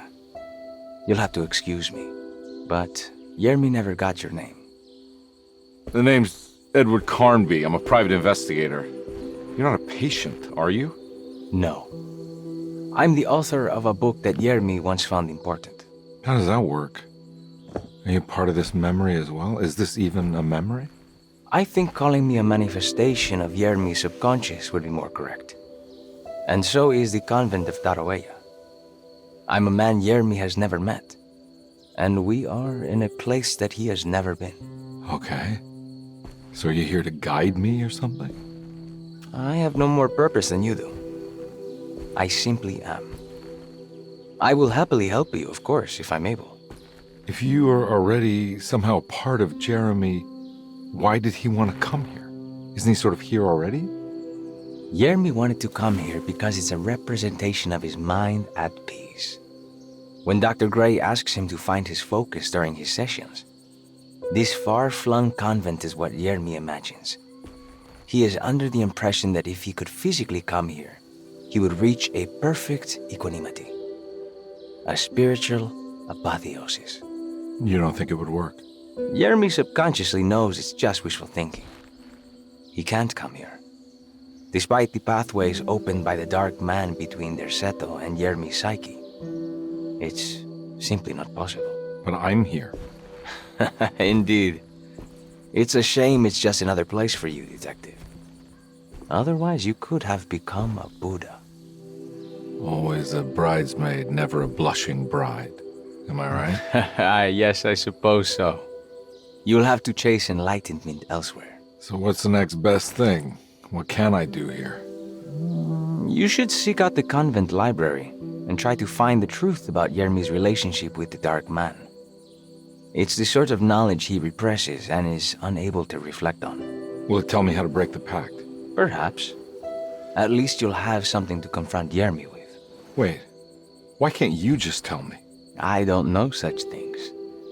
You'd be better off consulting the texts of Dr. Freud if you want such answers. No thanks, I hate shrinks. There is another thing you should know about the library. He is here as well. The Dark Man has been working his way through the texts for a long time. He's here? How am I supposed to get past him? Be careful, Detective. Oh, jeez, just perfect.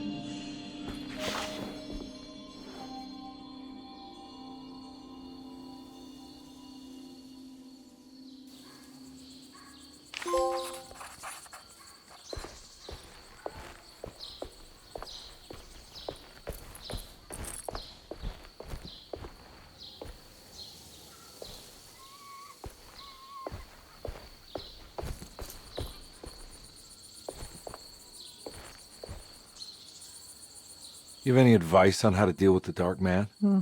I suppose suppression could work. Try not to pay him any attention.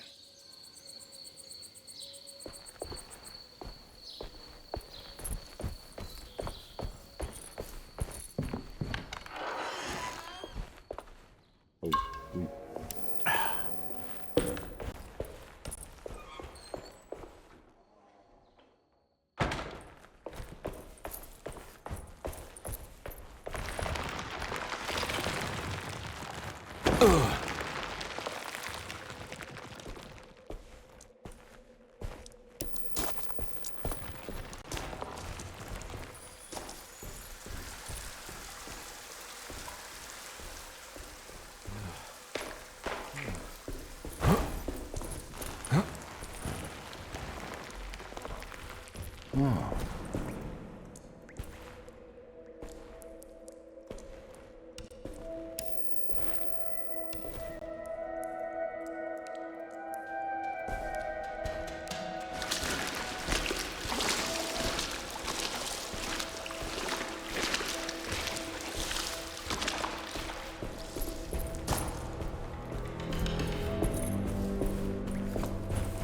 There's something missing.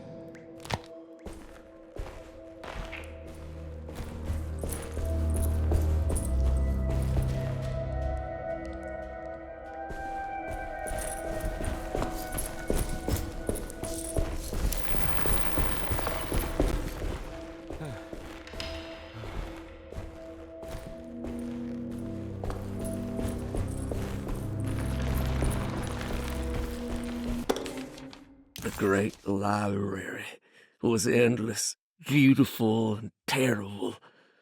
An Akashic record for the universe inside the mind of Jeremy Hartwood, now corrupted by a story forced upon him, told by a maniacal liar, an evil conjured by science and secrecy. I will suspend a room and lock away the foundation of his character. Its key will be left to the librarian, the only thing invisible to the prowler.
was in the hot autumn that I went through the night with the restless crowds.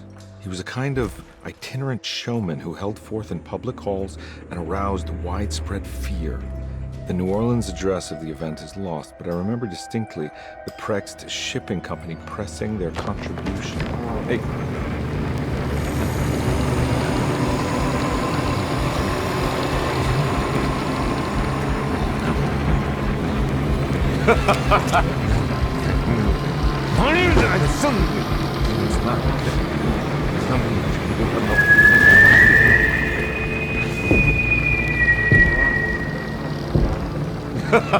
Detective! Juan!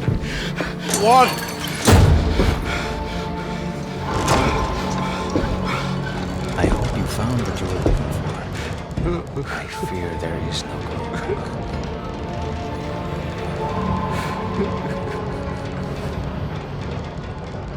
I was so close. There must be something I can work with. Come on, Garmy, think. Think! Shipping company. Prext. Right. Good luck, detective.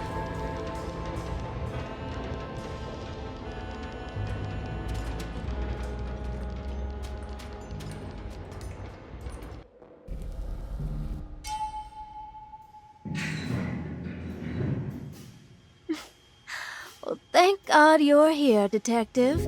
Sitting all alone in a place like this. I'd never live it down if the papers got wind of it. Hey. Ruth, right? Oh, don't pretend you don't know. I'm sure you have a whole file on me by now, Detective. I suppose we weren't formally introduced. I'm Ruth Talon. Miss Ruth Talon, in case you're wondering. Edward Carnby. Enchanté.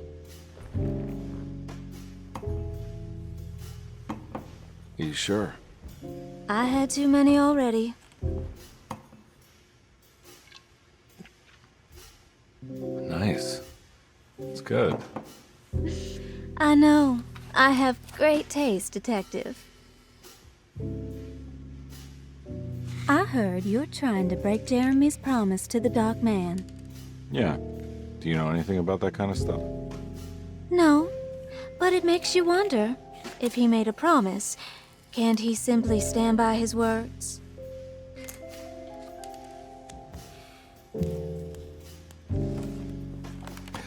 Look, I'm just trying to get Jeremy out of a bad deal, so he'll come back with us to New Orleans. Well, if all fails. What are you doing?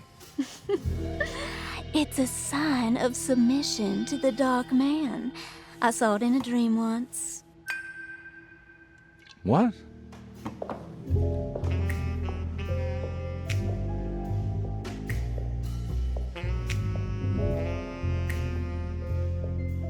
You don't know the Prext Shipping Company by any chance?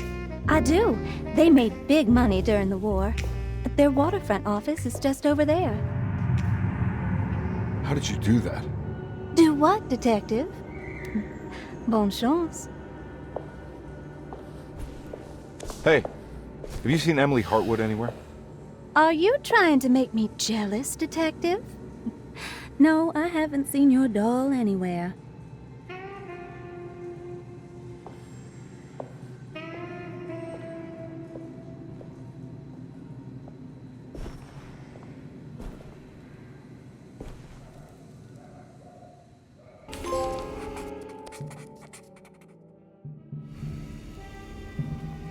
Prext Shipping Company. According to the book in Tarawea, the Dark Man is connected to a performance that Jeremy went to somewhere in New Orleans. I'm sure I can find the address inside. It's locked from the other side.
must be another way inside. The sewer system has a tunnel running right below Preg's shipping company. I bet I can use it to get inside.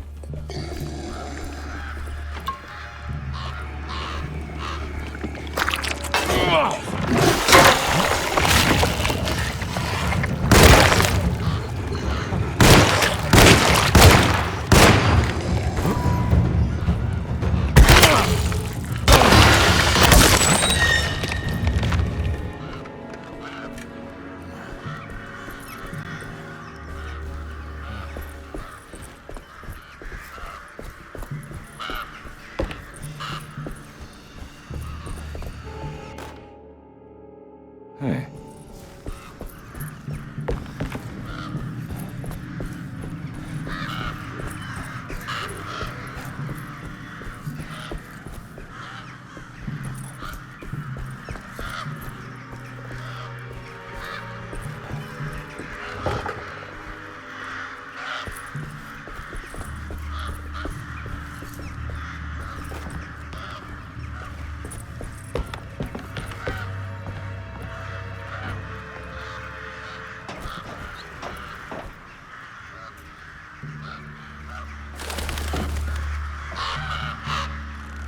Ugh.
No way I can get this out of the way with my bare hands. But if I get that crane going, that should do it.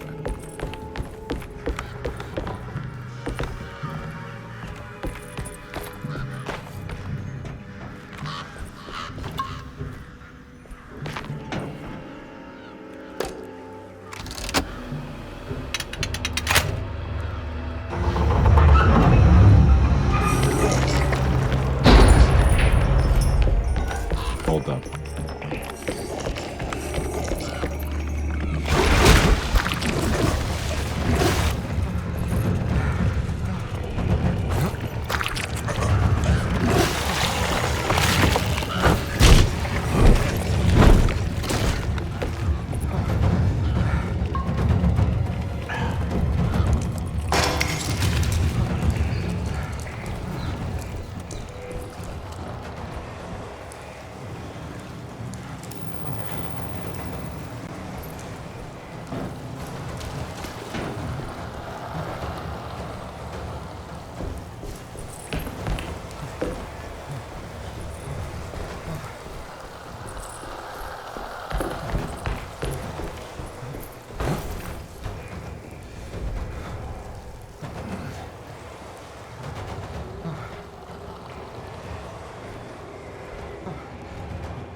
made it inside the warehouse.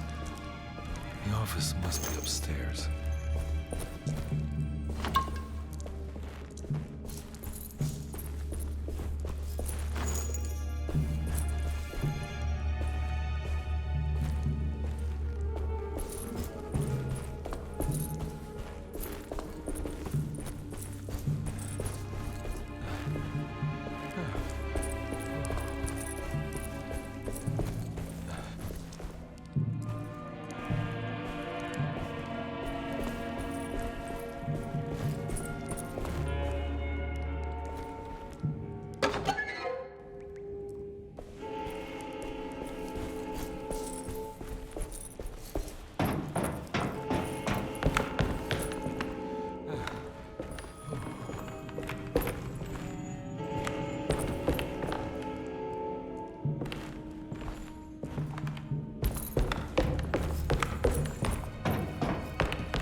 Hey, I always wanted to try one of these.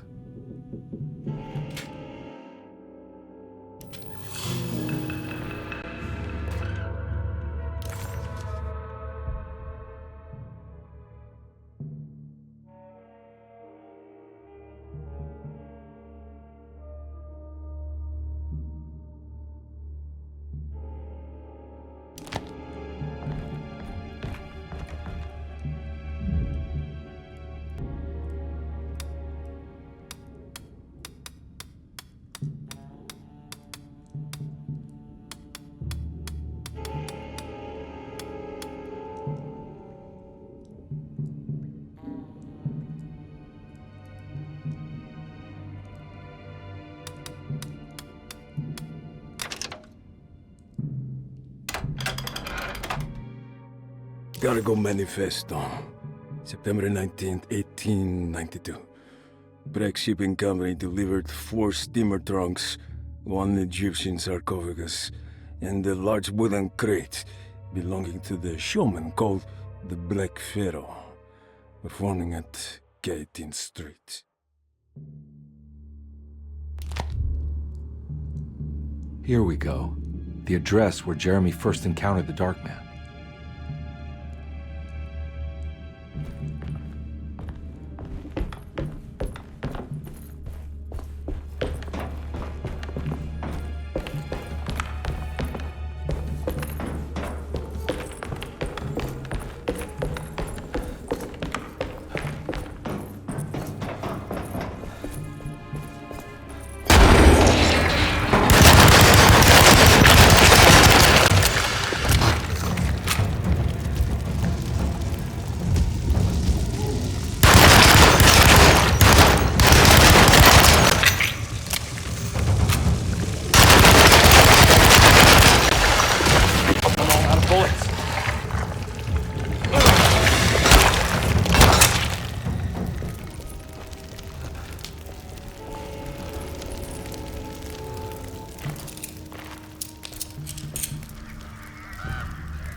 Looks like the fog cleared up.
You want to tell me what this is all about?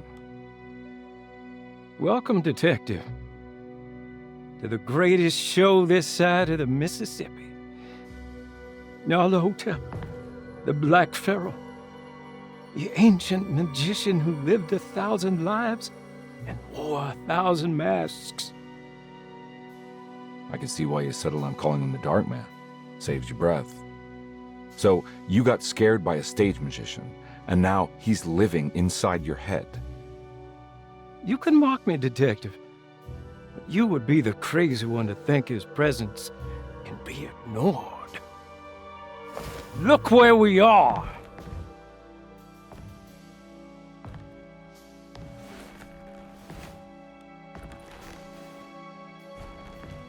We didn't get to finish our last conversation, did we? You were about to tell me how to break the contract with the Dark Man. No, we can't. We would turn her loose on the world. So many innocent would die. But there is a way to break out of the deal. There is. You offered me a way out. Steps to take. What are they? You'll never find them. They're forever entombed in his sunken desert temple. Jeremy, I'm not your enemy. Tell me where to go. How do I find the temple? No, we can't. I have to make this sacrifice. God damn it, Jeremy. I'm gonna save you. Don't worry.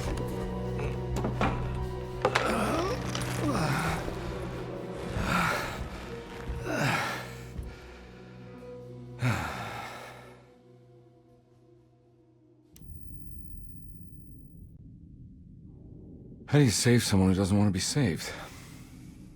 Well, he's gonna get saved no matter what. I just need to find the temple somehow.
Oh.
The Temple of Nephron-Ka lies under our camp. Despite all efforts, that unholy site did not collapse, but sink beneath the sand. The pharaoh is long dead, his name meticulously stricken from all ancient writing. But that stage meant for blood and terror remains. The temple is said to be lightless, built to harbor all the haunters of the dark found in the very depths of our universe. Calling on the gods meant creating a bridge between our world and theirs. The terrible Aldebaran of Taurus, the Black Sun, was seen as the most important star in the night sky, because, according to the Kitab al-Azif, it was said to be the home of that crawling chaos known as Nyarlathotep. Through ancient mechanisms, it was said that the priests could open shafts channeling the light emitted by that strange stone called the Shining Trapezohedron. Several streams pooled together above the statue of that dark man would then be sent through space towards the Black Sun, a message to the gods. The gifts bestowed on the sender are completely undocumented, but often assumed to involve dark blood pacts, where souls are traded for malicious miracles.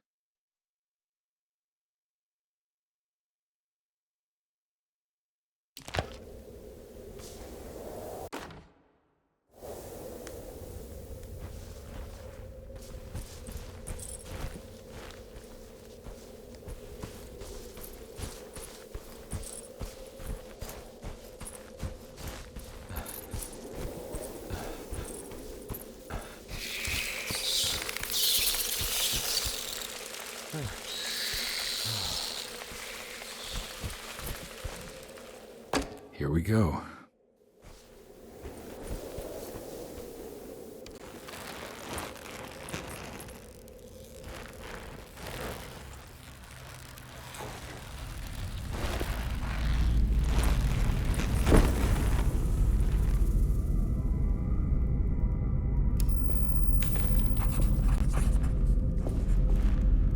It's the star constellation from one of Jeremy's books.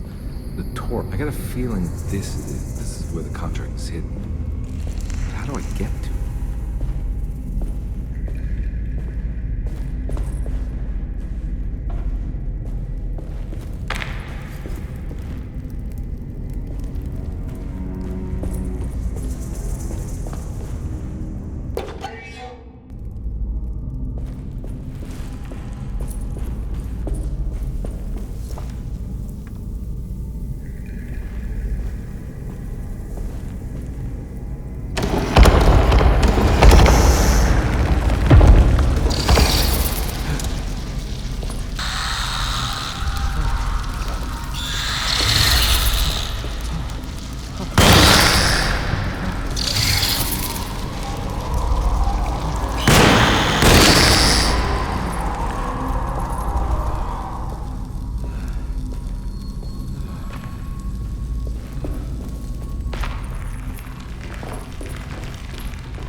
There's something missing.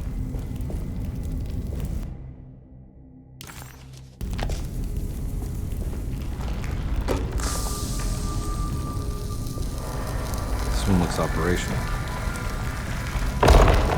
It worked.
ready to collapse.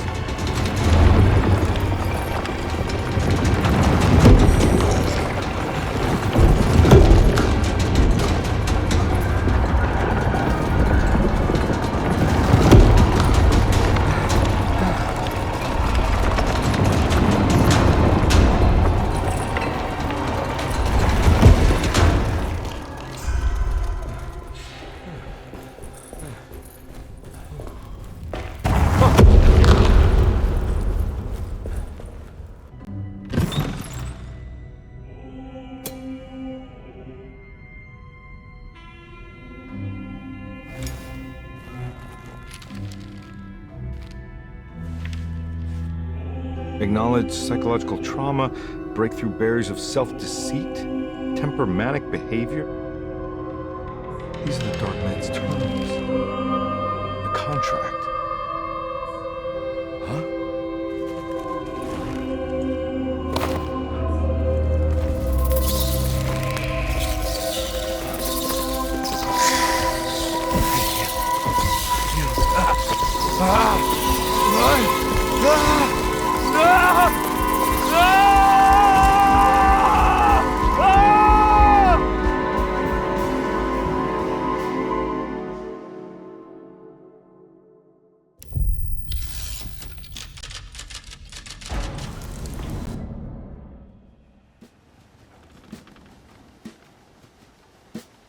Hey.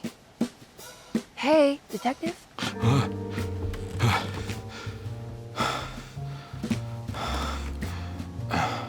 What are you doing? Oh, I found something. Great. Was it alcohol? God, no, I just got the wind knocked out of me. I think I know how to break the contract with the Dark Man. What exactly does that mean? Everything going back to normal. All right. I found some more information on Dorsetto and the patients. There are some seriously strange things going on here. I'm pretty sure 2 of the patients are dead, and maybe even the clerk. Oh, yeah. I kind of just gave up on worrying about that. Well, just keep your eyes open, I suppose. What were you doing again? Jeremy made a pact with the Dark Man to keep all the madness locked inside Dorsetto. All right. I'm gonna break it. I just have to... Where is it? Where's the talisman? It's around your neck? Ah! I worry, Detective. Don't, I'm fine. I worry that you're not much help on this case. At least you're a good distraction. Trust me. You're getting your money's worth. At this rate, I'm an absolute bargain.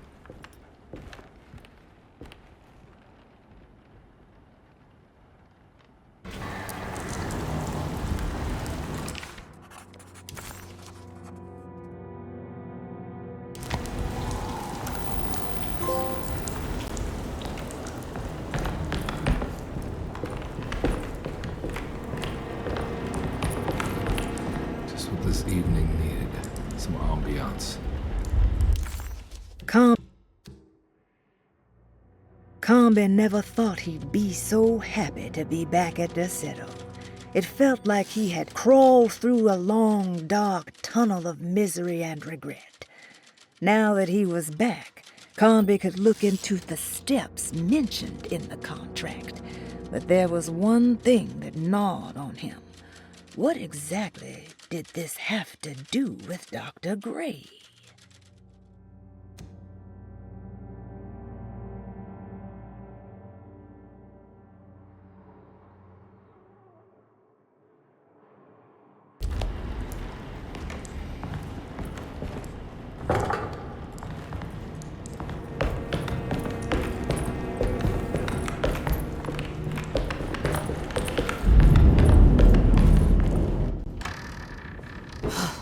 Got to be around here somewhere. He wouldn't leave this house. I don't know what to think anymore. You run into that detective fella? Who is he? Can he be trusted? I think he one of the good guys. Well, you know, like us. Will he be all right with her coming? Praise the mother. You don't need to know about all that. Just help Jeremy. Just calm down. It ain't time yet. God, it hurts. As far as I can tell, Detective Combe seems to be solving problems, not causing them. Just be ready in case he starts anything.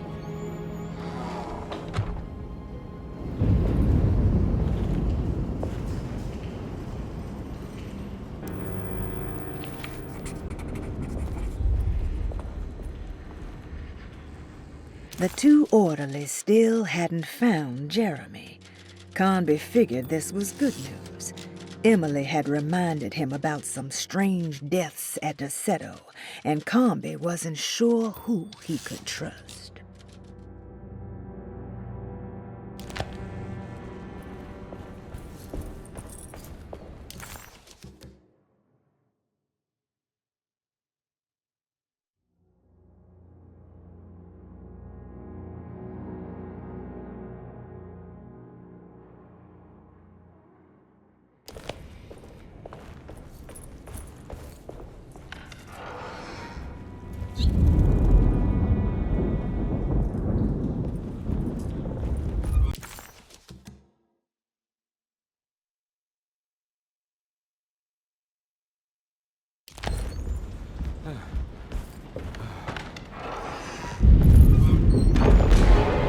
Christ, what the hell was that?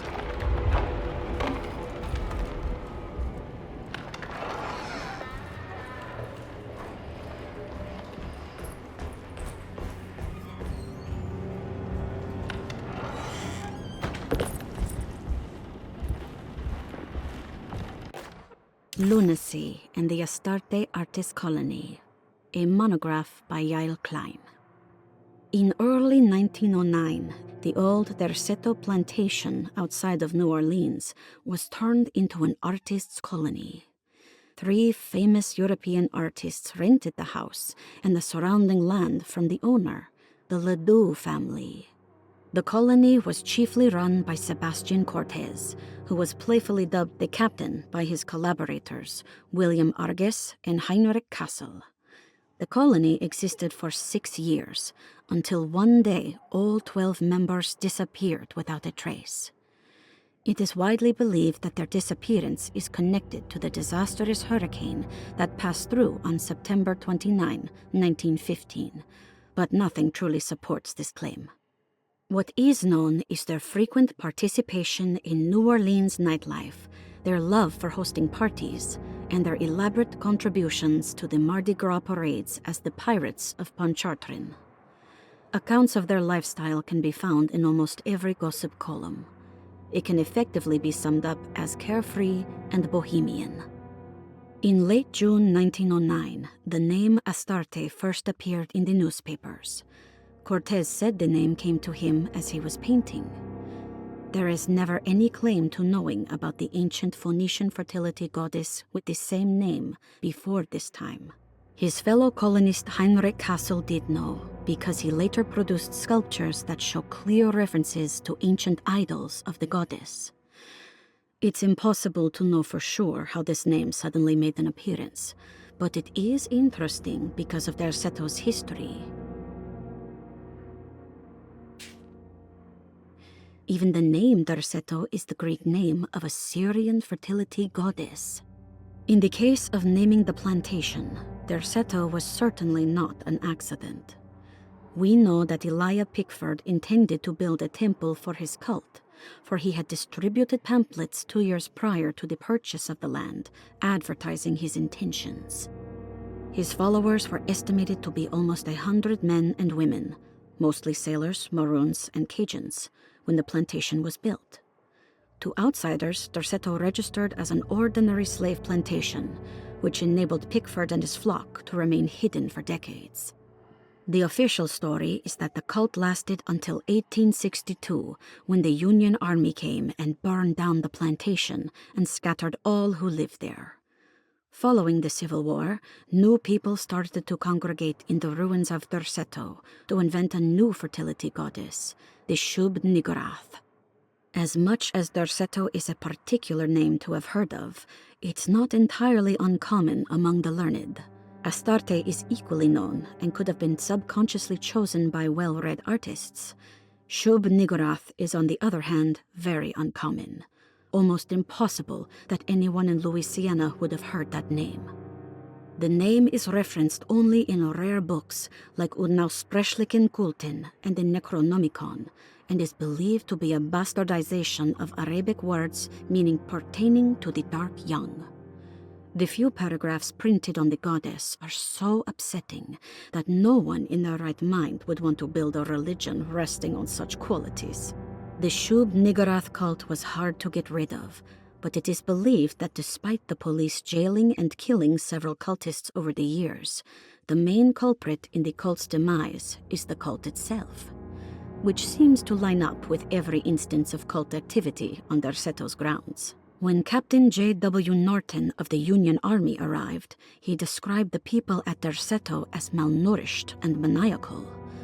As much as the army tried to save them, they fought back with fervor, as if nothing was going to stop them from slowly destroying themselves. While the disappearance of the Astarte Artist Colony remains a mystery, the recurring motif seems to suggest that their fate involved lunacy and a hunger for self-sacrifice to that fertility goddess with 1,000 names.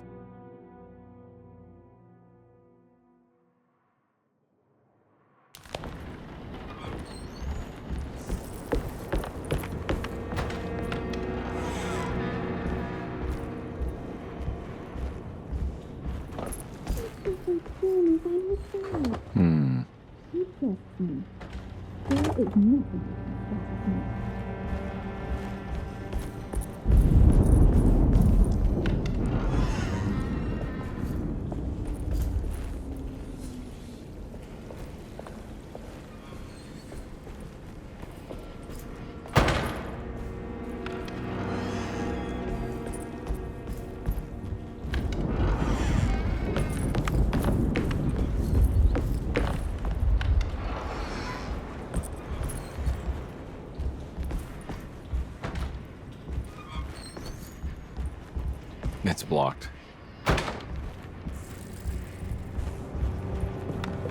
Emily will have to die. I don't want to run into the orderlies right now. Not sure I can trust them.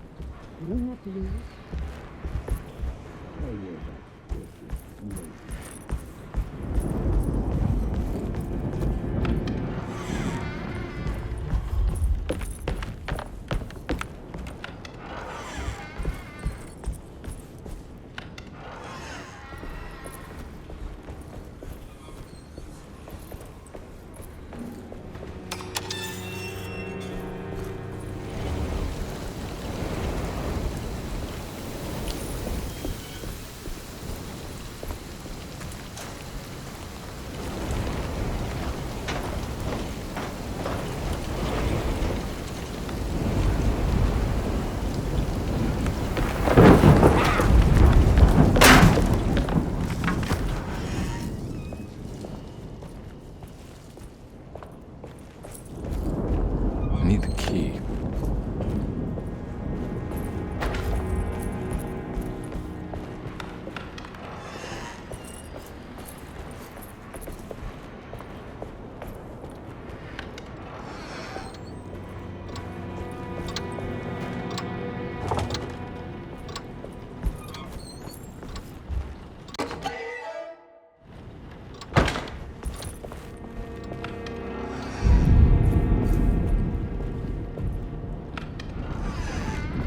There must be a spare key to Dr. Gray's office in here somewhere.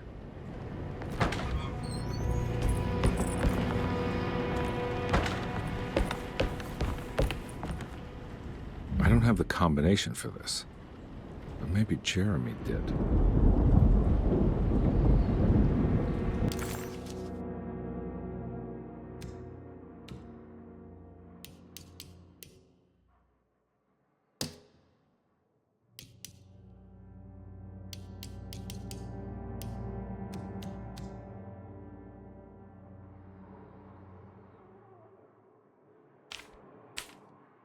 The two orderlies still.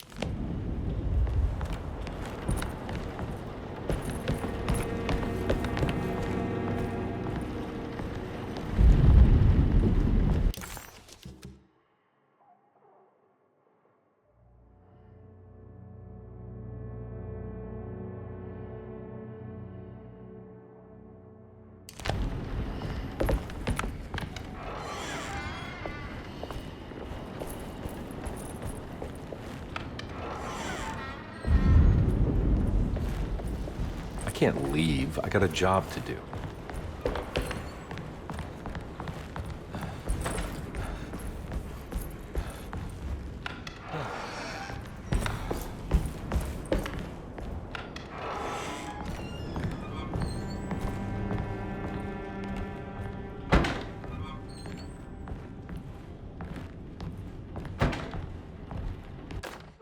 Detective Comby, I'm terribly sorry that my niece has pulled you into this mess. Please, with all my blessings, take her away from this cursed place. I have destroyed that eater of worlds and locked it away in the attic and retreated to a place of hiding. Tell Emily I'm safe. Tell her all the lies you can think of to make her listen. Take her back to New Orleans. Sincerely, Jeremy.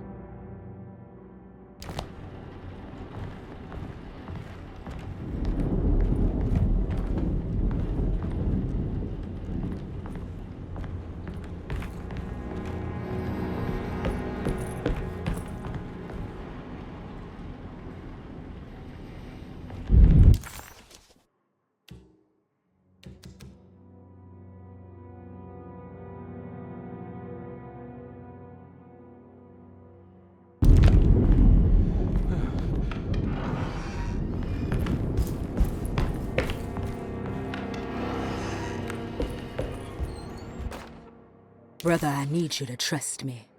This is the most important moment in our family's history.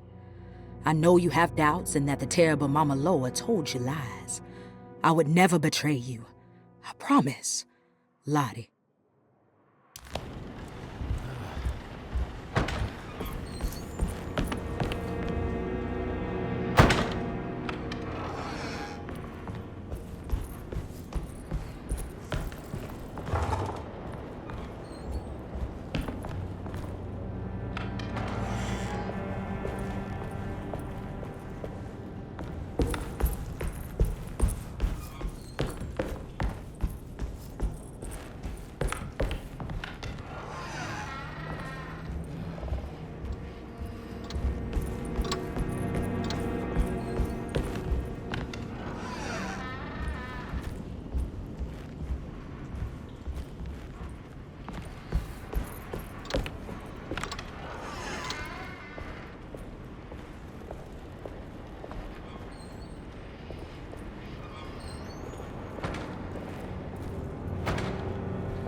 Detective Conby. Good to see you again. Solved your case yet? I'm trying. Hey, Grace, you okay? Oh, she is just peachy, Detective. Are you looking forward to the Feast of St. John, Grace? I can't wait. Kids, ain't they great? What exactly are you planning for tonight? Oh, not much. We eat, we drink, we pay tribute to the wishing tree in the conservatory. The usual. Then why all the excitement? There is just something about tonight. Something's different. I think we all feel it. Besides, we got ourselves some new words for the prayer thanks to your buddy Jeremy. She'll come and turn the world inside out, and things will begin again. That sounds strangely threatening. You should come.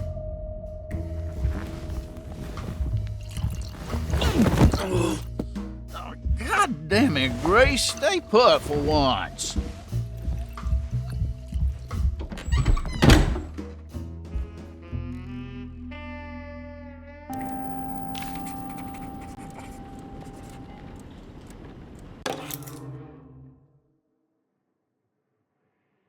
I better hold on to these. Wouldn't want them to get lost. There's something missing.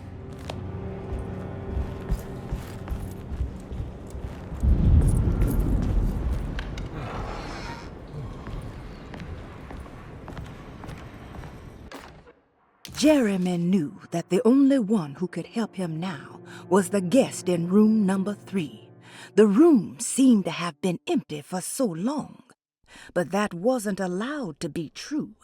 The story needed to be different. To include something from the outside, he would bring the guest back to room 3 and show them what was in that safe. 913. But those were not the right numbers. That was the combination for the safe in the clerk's office.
It worked.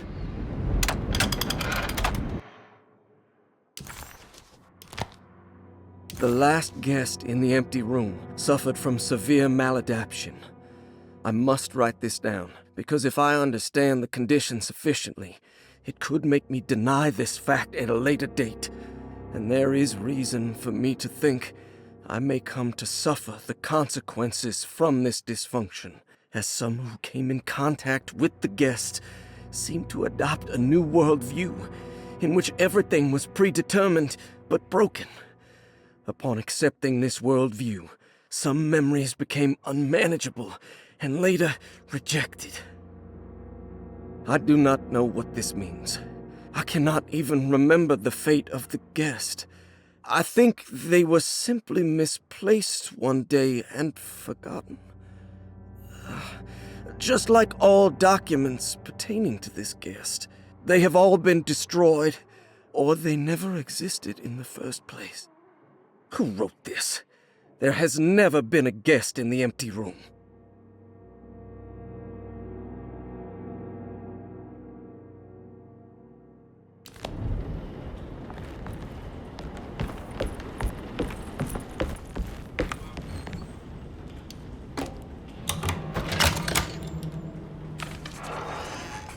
Dr. Gray's office, all to myself. Let's see if we can figure this guy out. I have finished tidying up Miss Beauregard's belongings. I will leave it to you to contact her agent and have them collect her things. I found one of Grace's drawings she might want back, along with this key in her room, which I believe you've been looking for. Mrs. Thompson.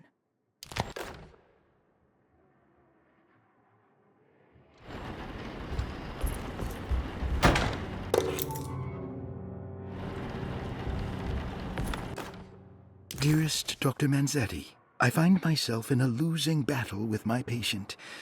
As I've disclosed in my previous letter, his delusions have him completely captured. It's bad enough that he is torturing himself with paranoia, but his madness turns out to be quite persuasive to others, effectively laying the ground for mass delusion. I am writing to you in hope that you can give me some guidance. Beyond my ambition to avoid devastating surgery on my patient, I have grown worried about my own defenses. The words of my patient are deranged, yet they often resonate with something primitive within me. I have tried photographing his brain with X-rays. It was surprisingly difficult to get good results. Dark blotches on the plates kept obscuring all details.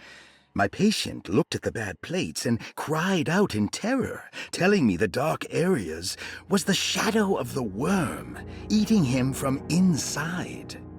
I could not see anything out of the ordinary. I hope this is a sign that my mind is not as receptive to the madness as I had feared. After further inquiry, my patient described the shadows inside his mind as some kind of chthonic monstrosity that wants to undermine his sanctuary. This is clearly a reference to a place he calls Teroea, a sort of library or convent that works as a psychological haven.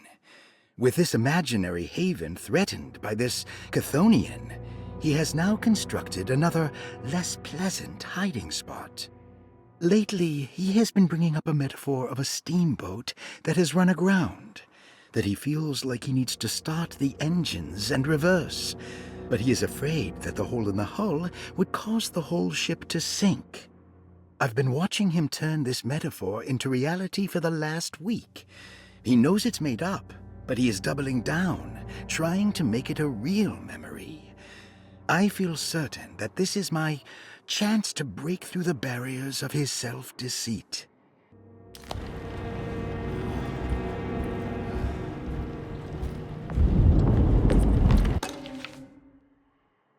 This is where McCarthy has hidden my favorite young.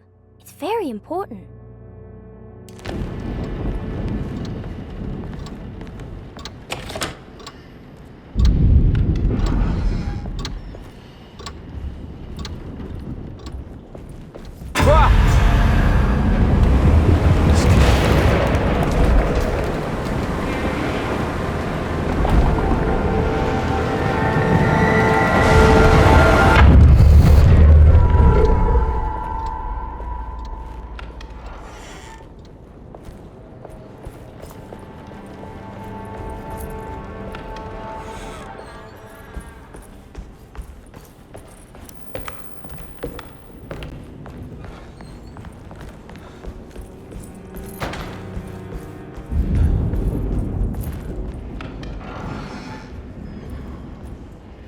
Something missing.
surprisingly neat. Maybe I've been selling that old barfly short.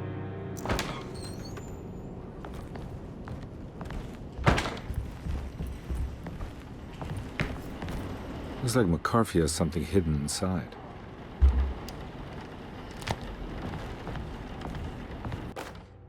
Sometimes, I think this place makes me worse. That Dorsetto might be my grave. A coffin made of ostentatious architecture. A Taj Mahal for the drunken depressed. There's something about Dorsetto. Something about Dr. Gray. Like we all pretend that we're here to get better, when in fact we are here to be forgotten.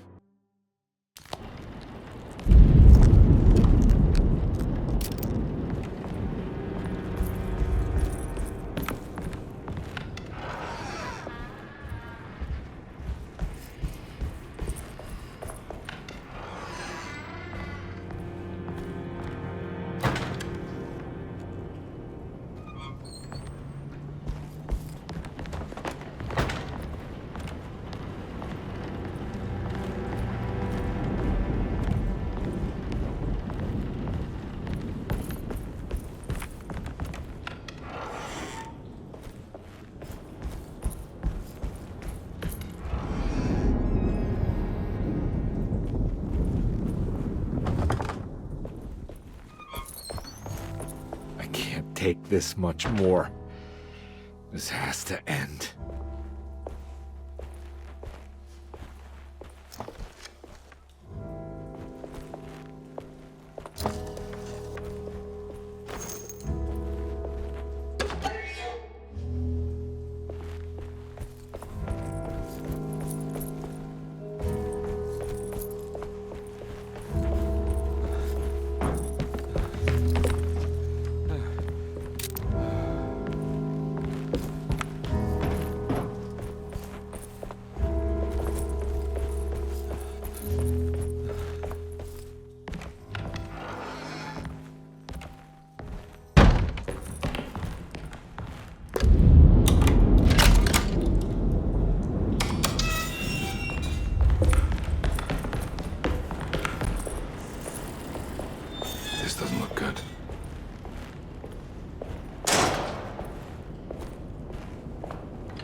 Radiography, patient Jeremy Hotwood, date June 14, 1930. Plates. Jeremy's skull proved difficult to capture properly. Partial radiographs worked best. A complete picture of the brain can be assembled by piecing 3 plates together. Observations. Even when looking at an assembled version, a shadow covers significant parts of Jeremy's brain. Possible tumor, but more likely that the equipment is failing. Jeremy reacted strongly to the pictures and claimed to see a giant clay worm eating and displacing his memories. Notes. While this exercise has left me nowhere closer to an answer, I feel confident that a Burkhardt lobotomy should sever all necessary parts.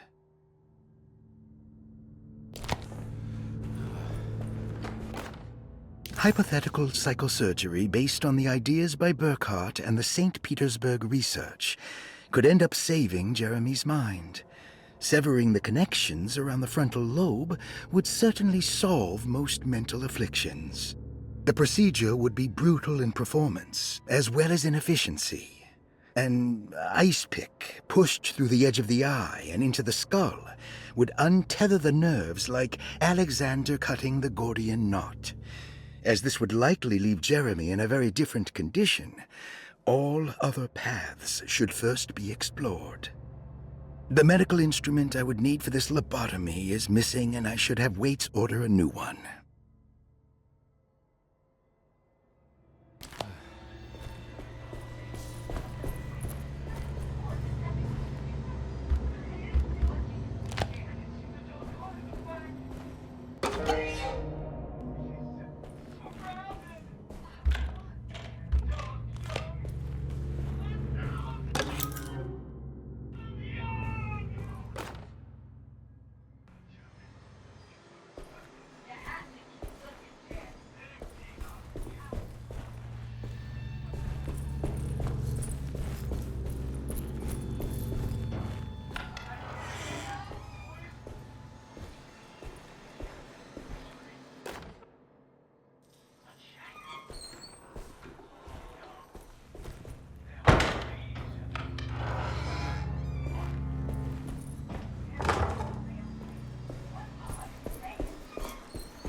Don't mind if I do.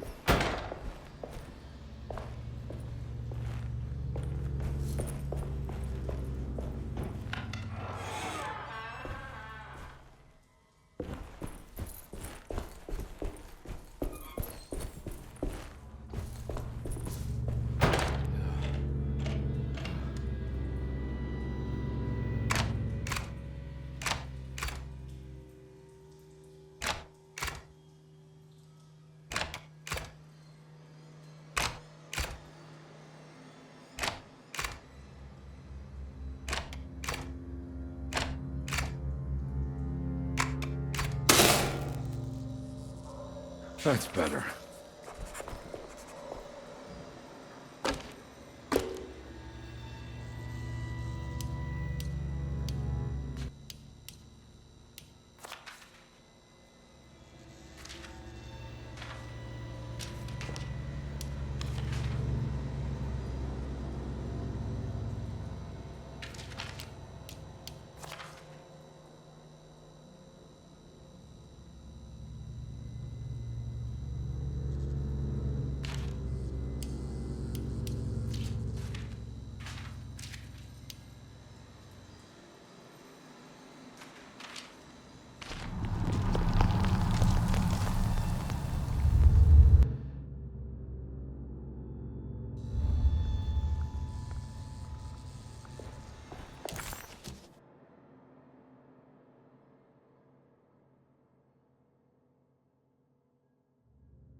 Why does this keep happening? What am I supposed to do?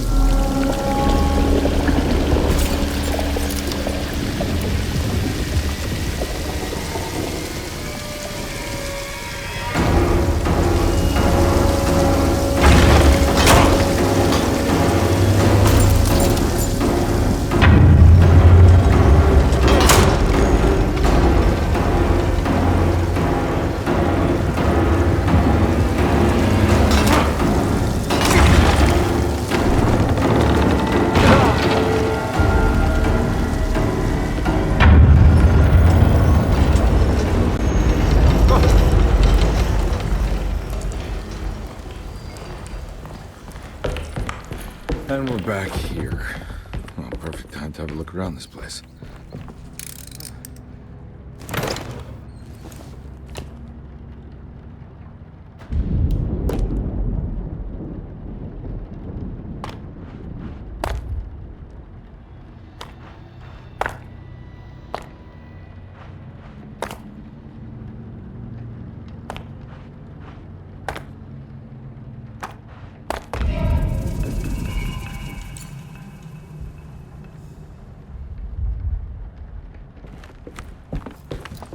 What is that?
Jeremy? I need help! Wait. Can you hear me? I'm stuck in the mud and the fire's taking Jeremy, me. where are you? The motor is dead. I can't do anything more. Hang on, Jeremy. I'll figure something out. I'll get the boat running.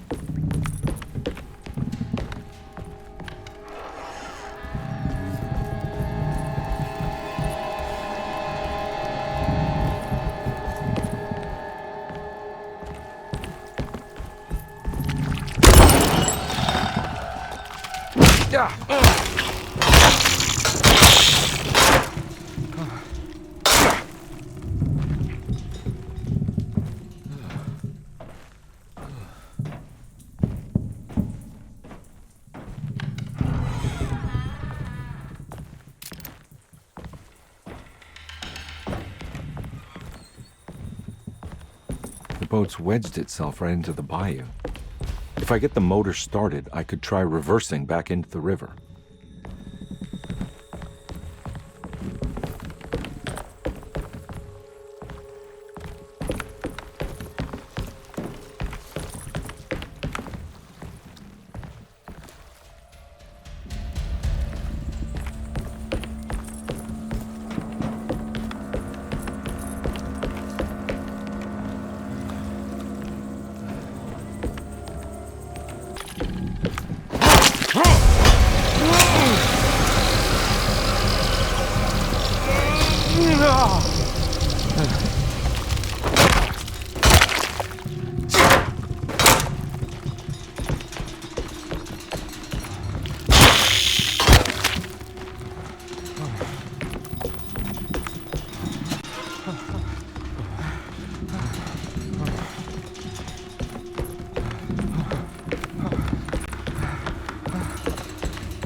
Looks pretty weak. I just need something to break it.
Jeremy, where are you?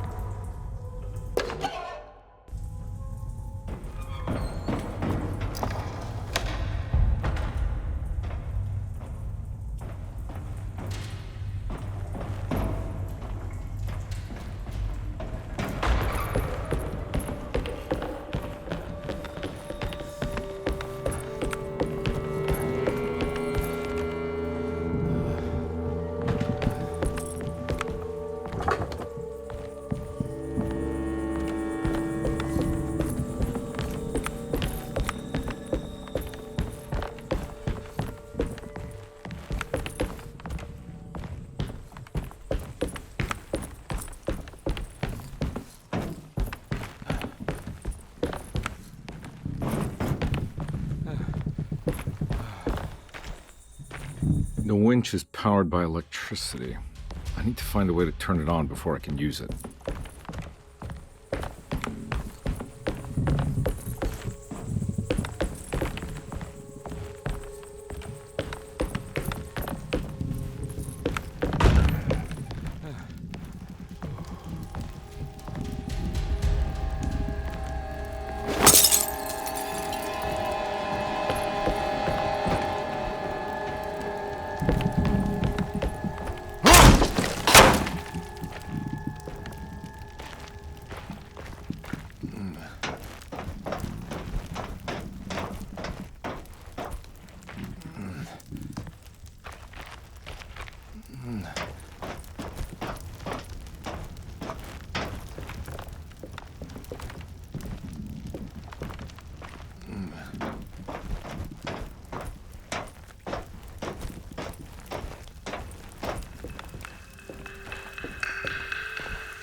This definitely needs fuel.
Are you ready to tell me what actually happened?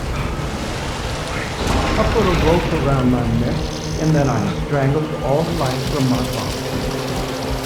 Are you under the impression that you died? Yes. No. I was supposed to die. What does that mean? That you were supposed to die? I'm the catalyst. I had to die to make the story happen. What story? What are you referring to, Jeremy? 30 years ago, Frederic needed me to die. You're not making any sense, Jeremy. Find your focus. Hey! I cheated everyone. I didn't play my part. Hey! I escaped my doom. My destiny. Again, find your focus. Hey, I'm right here. What the hell is going on? Now everything is wrong. Nothing is in Hey! place. I'm right here! Calm down, Mr. Conby. What do you want? Were you not talking to Jeremy right now? I haven't seen Jeremy all day. Are you all right, Detective? No. Actually, I don't think so. Well, maybe. I'm gonna go look for Jeremy. Good. Let me know if you find him.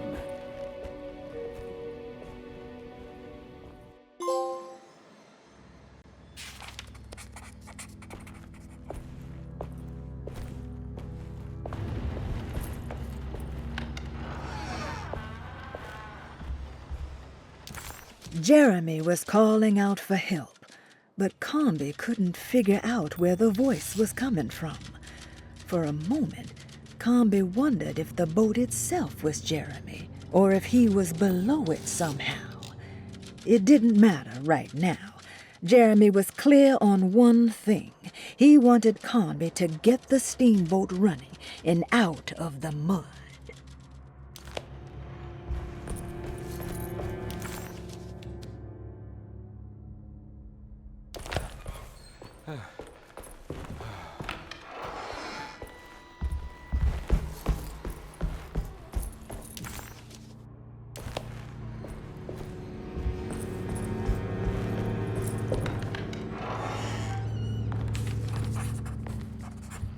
This is my room.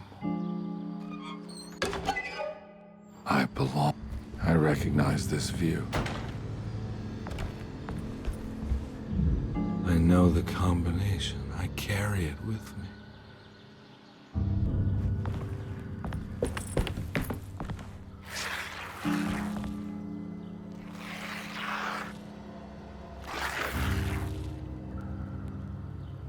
I know that number.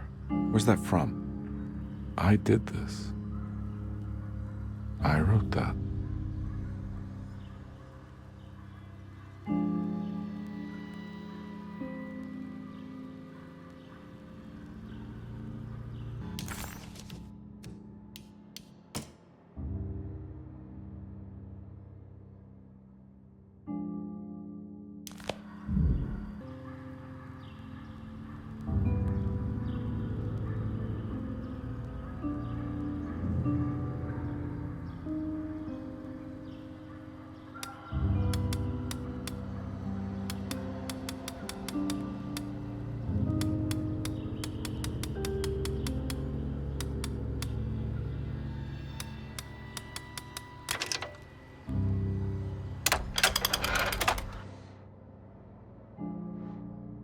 Detective, I have made many discoveries in my case.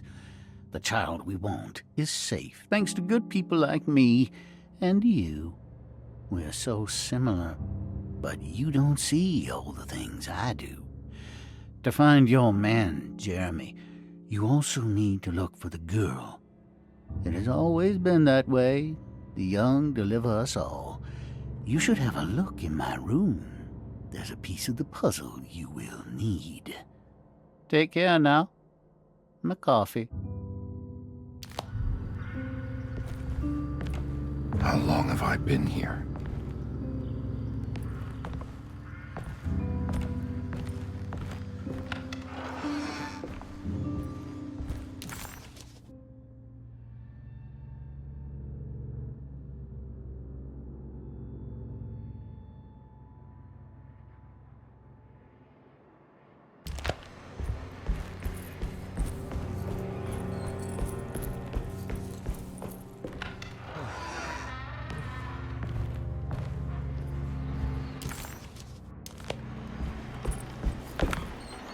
Looks like McCarthy has something hidden inside.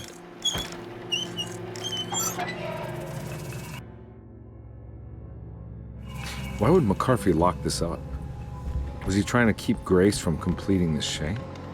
If so, couldn't she have just made another drawing?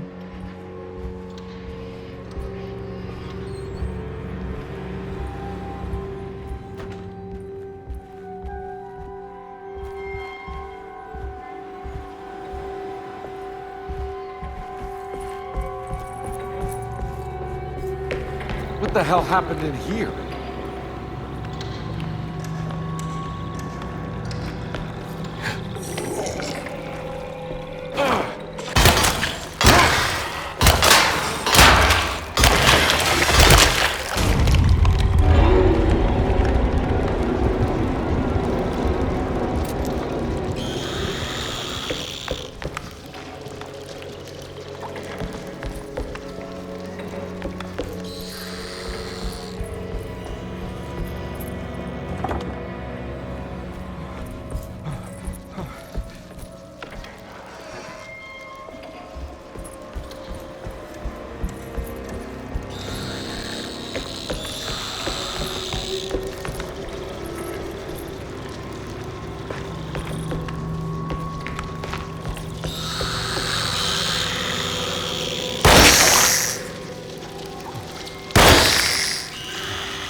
This looks familiar. How am I back at the office? Jeremy's never been here.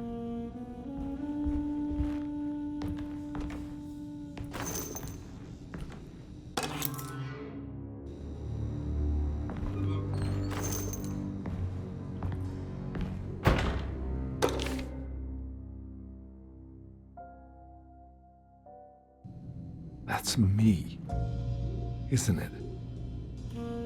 How long had it been since I drowned myself in drink and depression? It had all felt so peaceful, slipping away into oblivion.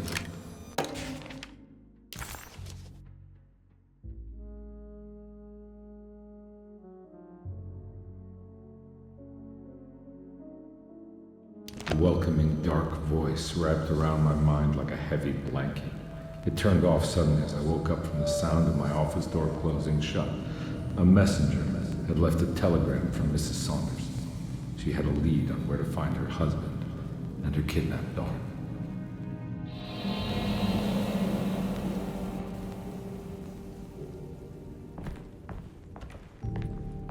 God, I used to drink so much back then. When was this exactly? What case was I working? I think I need to figure out where I'm going first.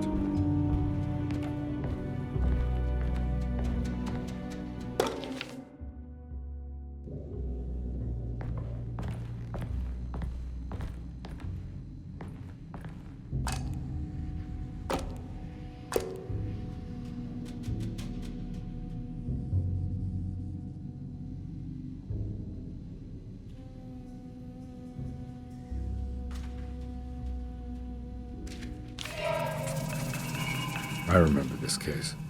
Some kid got taken by her father, headed out of state, but he had made a mistake by selling a painting that his wife actually cared about to a collector named Thornhill to fund his venture. That's how I tracked him down. At least I think so.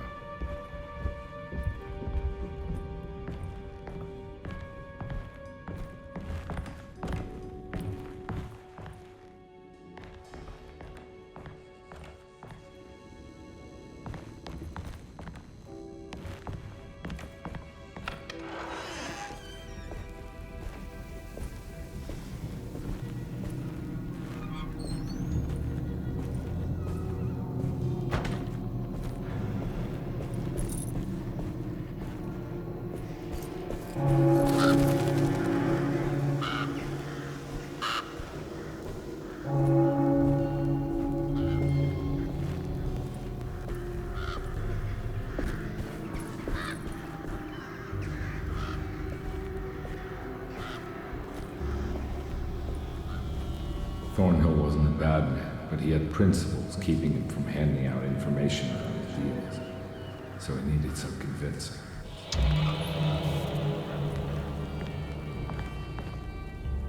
Well, every case can't be squeaky clean.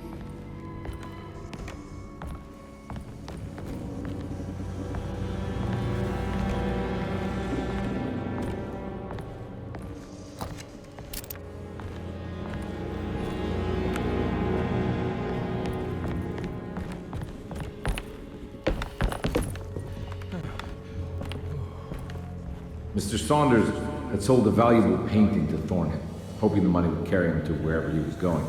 The painting, now leaning on an easel in Thornhill's bedroom, had a certain mesmerizing gloom that seemed to call out to me, telling me I was needed for something important. I felt myself falling into the painting, only being brought back by Thornhill, thrusting an address to a Hotel St. George into my hand and asking me to get the hell out.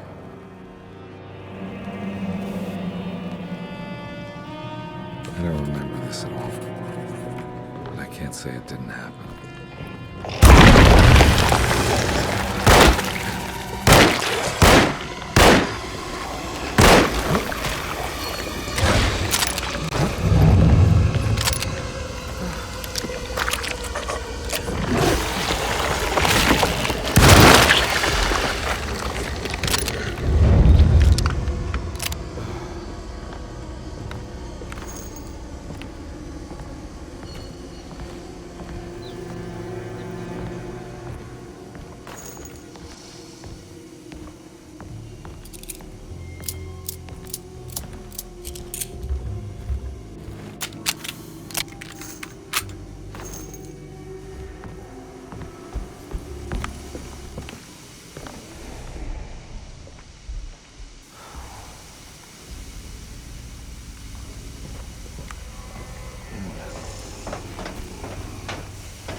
On my way to the hotel, the Morgan gang caught up. I owed them money, a lot of it. I can't remember what for.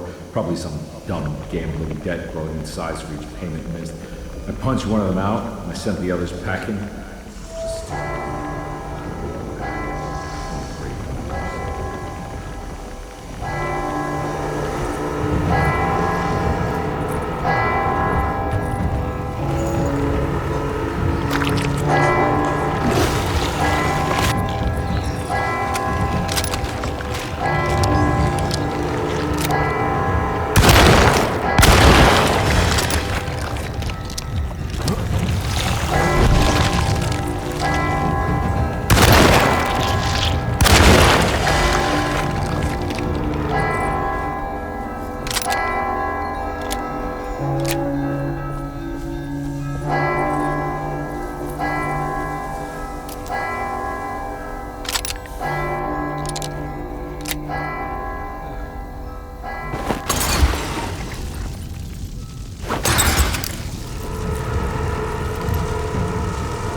I found it. In the hotel ledger, I recognized the handwriting of the signature, Ted Stryker.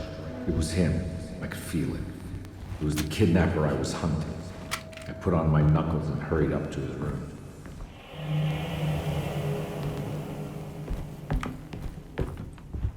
Something about that name, Ted Stryker, rings a bell. Feels vaguely familiar.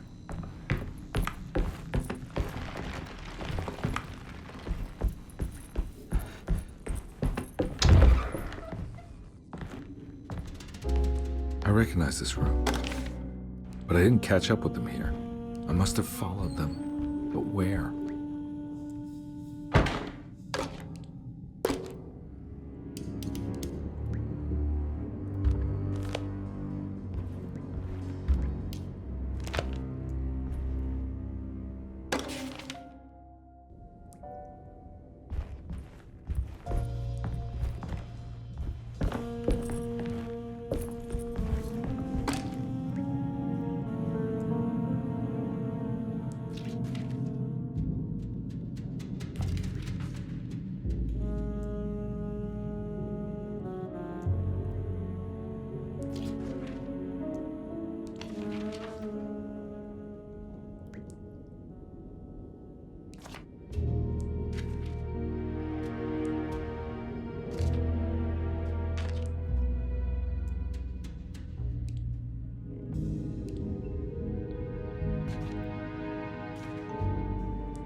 That's right, he was running away, ditching his old life and marriage in New Orleans to find something better in Tallahassee.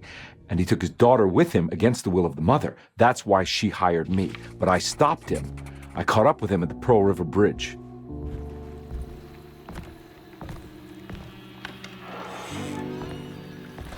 Pearl River. This is where I caught up with him. This is what the Dark Man wanted me to revisit. But I'm still not seeing it. What am I forgetting?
I can't believe I didn't recognize you. I looked a little different back then, I suppose. Was any of this real? How do you mean? This day, just... so much is happening. I can't... I think I've lost my head. Do you need me to apologize? I mean... I am sorry. I don't think I need to begin to explain. You're just a kid, Grace. I'm really sorry. I didn't mean for it to happen. Lies. More lies. No, really. I thought I was being a good guy by handing you over to your mother. I didn't know. I couldn't have known that she wouldn't care about you. I don't know how this works. What is this for? Some form of admission of guilt. Maybe acceptance. It's what the Dark Man wants. I guess we just watch my father die again then. You think he's alive? I know he is. He's down there, scared that he won't be able to get out. That he will drown with his daughter again. What are you saying? We gotta save him! We? Do it yourself. I'm down there with him, remember?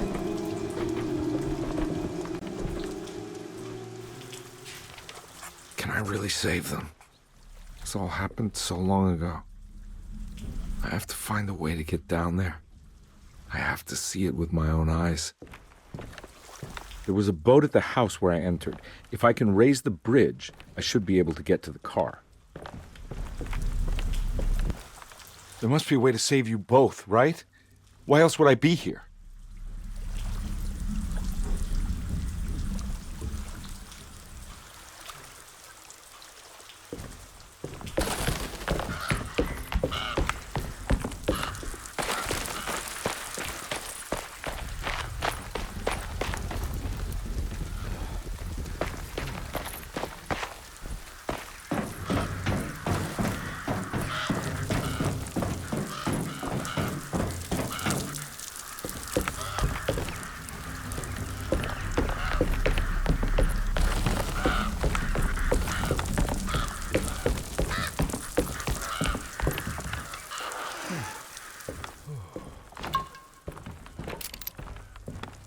This must be where the bridge is operated.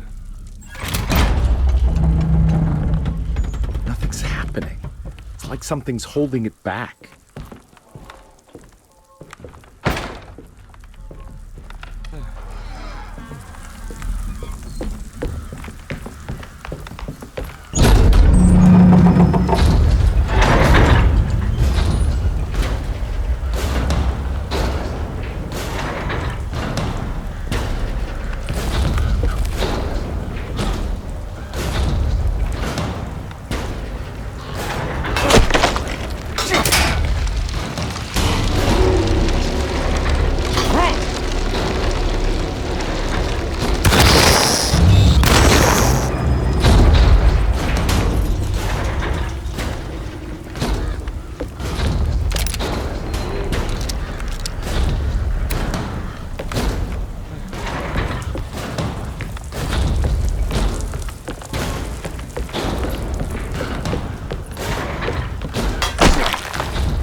There we go. I should be able to pilot the boat.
My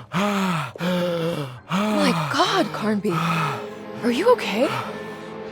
Don't leave me alone. What the hell have you been doing? What's going on here? Look at this mess! I'm sorry, Mrs. Thompson. Don't make me kick you out of this house. Now get out!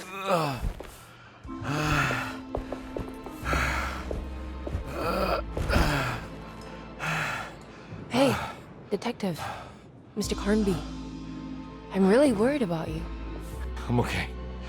I just need to catch my breath for a moment. This place? There are some very disturbed figures around here. And I don't think it's just the patients.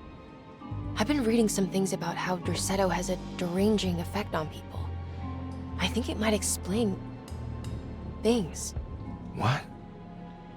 Just take it easy, okay? I'm gonna go find a way into Dr. Gray's apartment. I want to know what he's hiding. Emily, don't worry. I think I'm close. I'm gonna set everything right. Just be careful.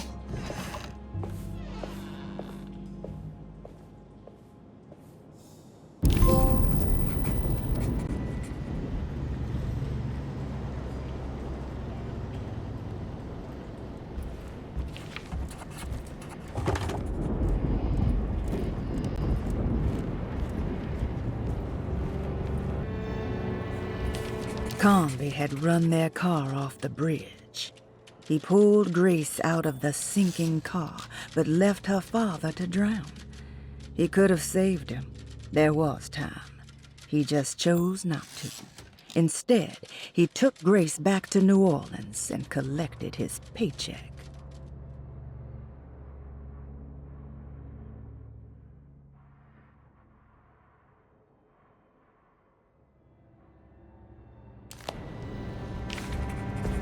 I'm not going in there. She's clearly had enough of me.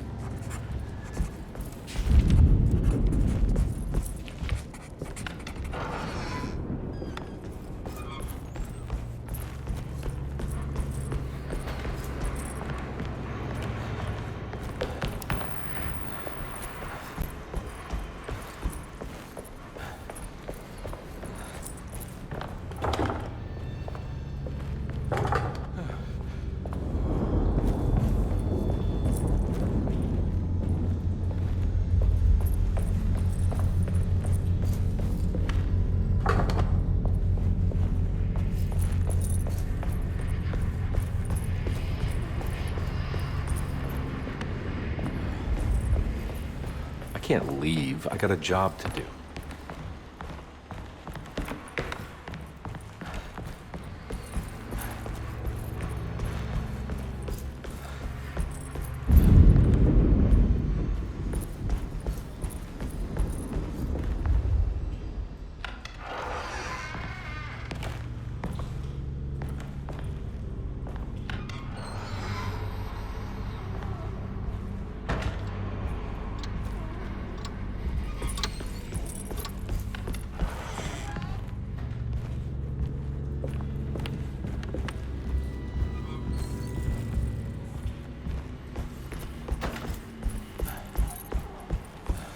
It's blocked.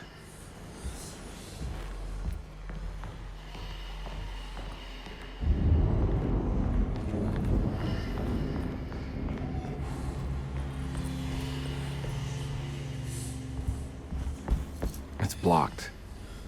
I really didn't understand what was happening. It was funny when all the blood started coming.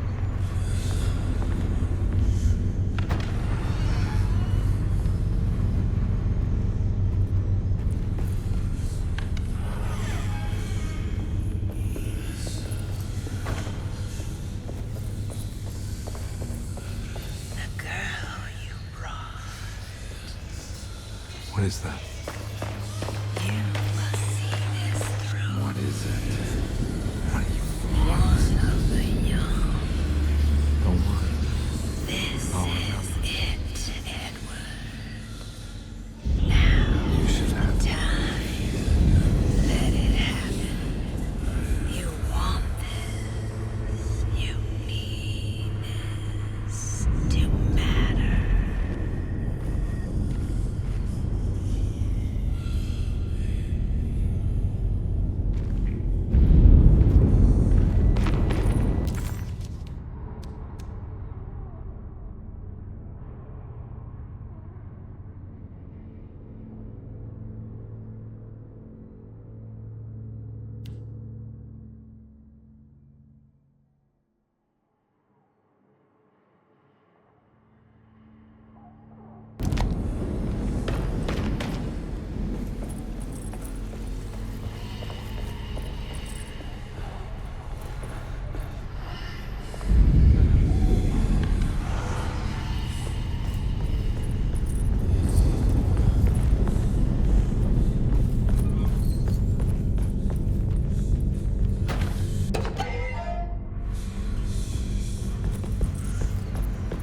We must have faith that Jeremy's pact with the Dark Man is a bluff.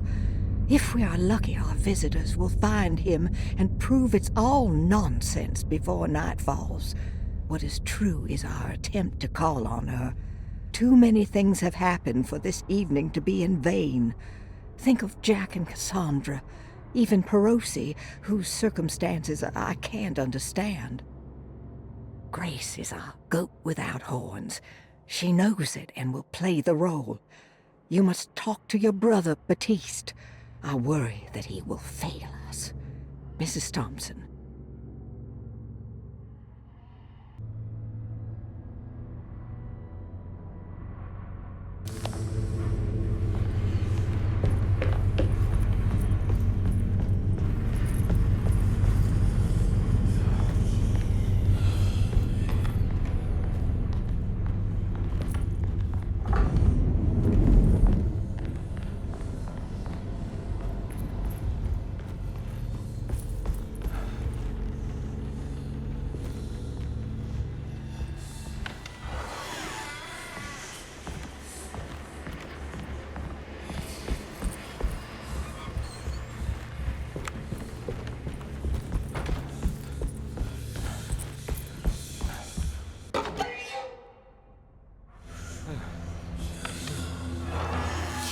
Detective, am I glad to see you. Lock the door, will you?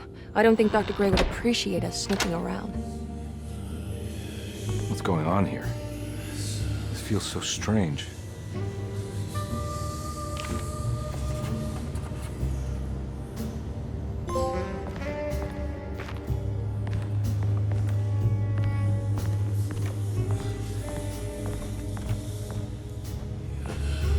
Have you found anything?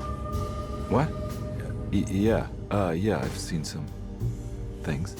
Okay. Let me know if there is anything you want to talk about.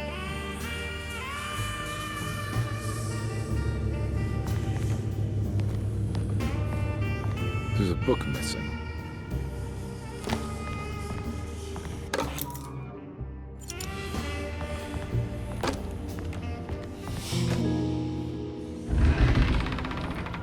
What did you do? I was just rearranging the books. Well, come on, let's check it out.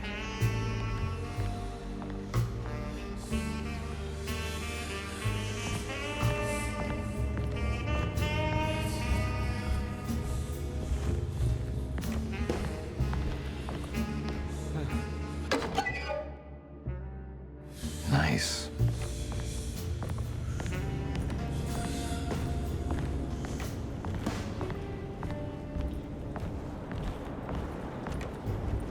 I think I'm beginning to understand. Dr. Gray is dealing with some kind of mass delusion.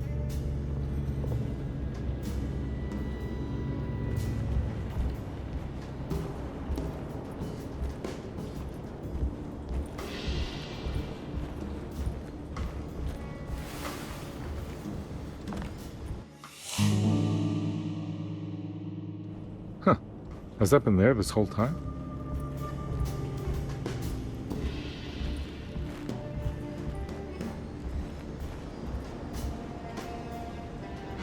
What were you saying about mass delusion? Derceto seems to have a deranging effect on people living close by.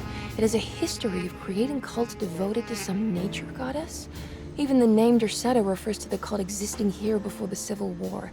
Derceto was the name of an ancient fertility goddess worshipped in Syria. Dr. Gray and his friends, however, seem to prefer the black goat of the woods with 1,000 young, or Shub-Nigroth. And that name can only have come from my uncle's twisted mind.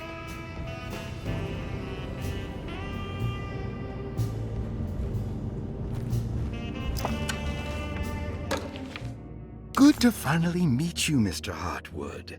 I'm here on the behalf of your brother Philip. You were expecting me, weren't you? Yes. You're from Derceto, no? That's right.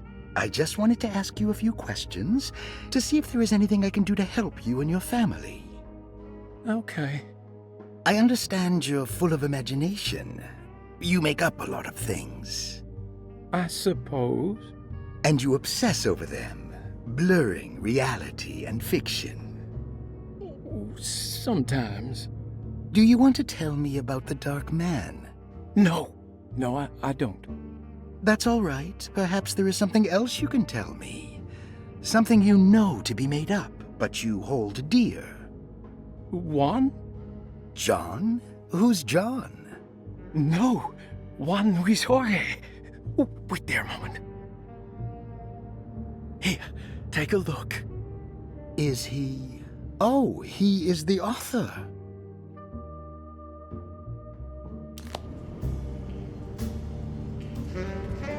That mark on the floor looks like talisman positions, but from which direction should I look at it?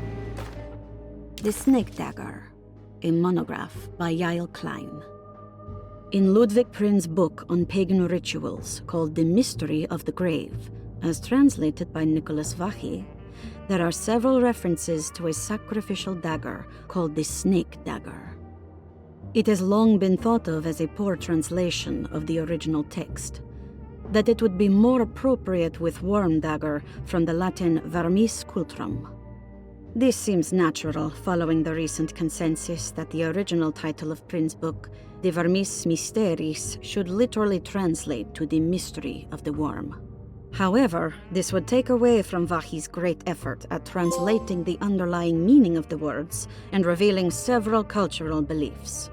While Prin certainly was using the term worm as a symbol or synecdoche for death and the dead, which is made clear by the contents of the book, in the case of the dagger, we shouldn't be too hasty to dismiss his translation. Reading through Vachy's correspondence with his patron, it appears that he had more than just the Latin text at his disposal. Vachy had dug up Prin's living relatives and uncovered several cross-referenced historical texts and an actual snake dagger. The dagger was dated to the early Middle Kingdom of Egypt and had such a clear shape of a wave that Vachy considered calling it the sinusoidal blade. Knowing the full story, it seems prudent that he chose to translate it as snake and not worm. There are several reasons why this choice of word helps us understand the pagans that Prin's book attempts to describe.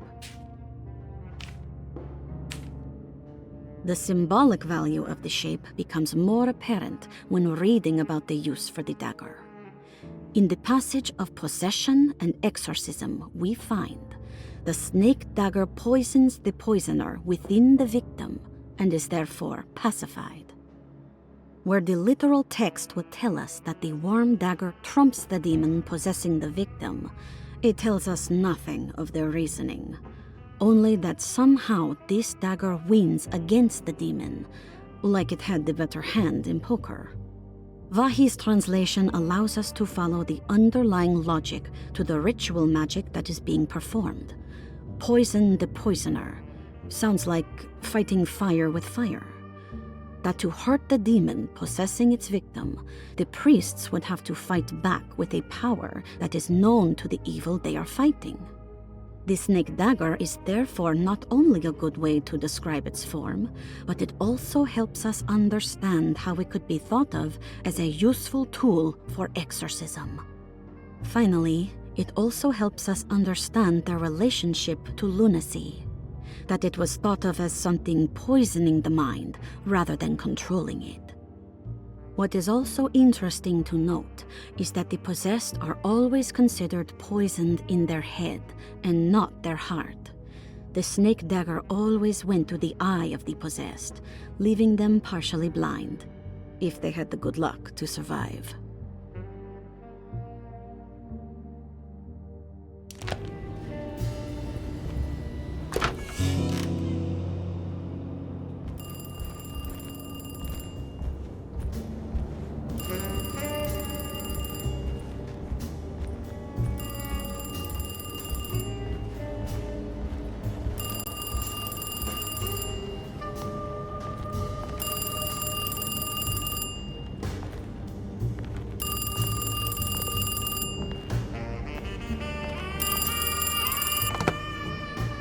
Hello? Detective Convey? Who is this? Jeremy? Jeremy is with the Dark Man. You can't save him. Well, I've done everything you wanted so far, and there's just one more thing on the list. I expect him to keep his promise and return Jeremy unharmed. Get out, Detective. While you still can.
You okay?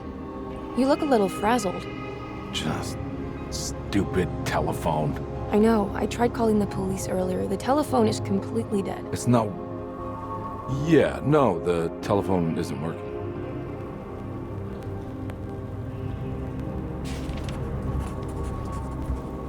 Miss Hartwood, I think you're gonna want to see this.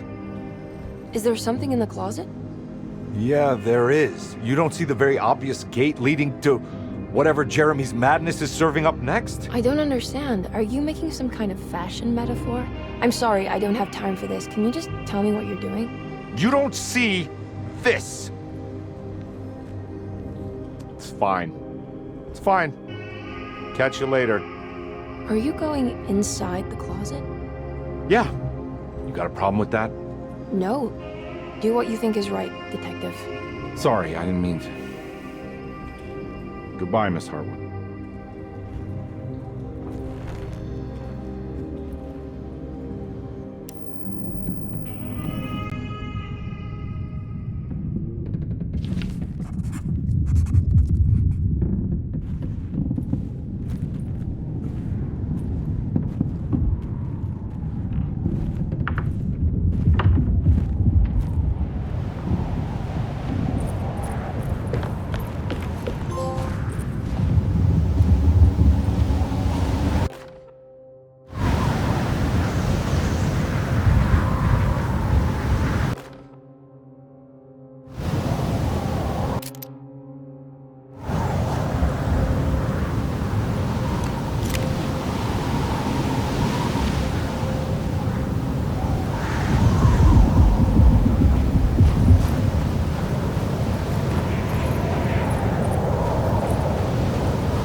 Hey, you! What are you doing here? What is this place? Turn back, detective. You're not wanted here. Whoa, take it easy. I'm not your enemy. Oh, you're wrong, detective. You're wrong.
I figured you wouldn't want your stars aligned, Jeremy, or maybe that is what you need to temper that mania of yours.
God's sake, stay dead, will you?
everything?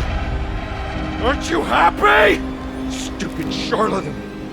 What more do you want from me? You want me to lose my mind?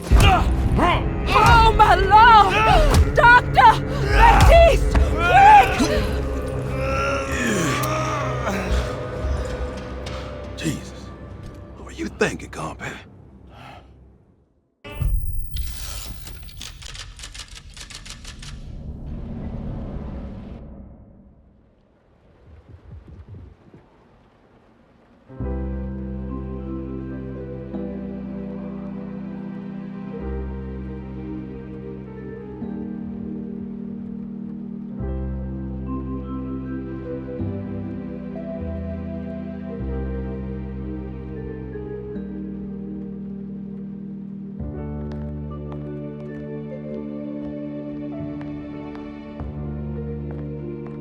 You awake?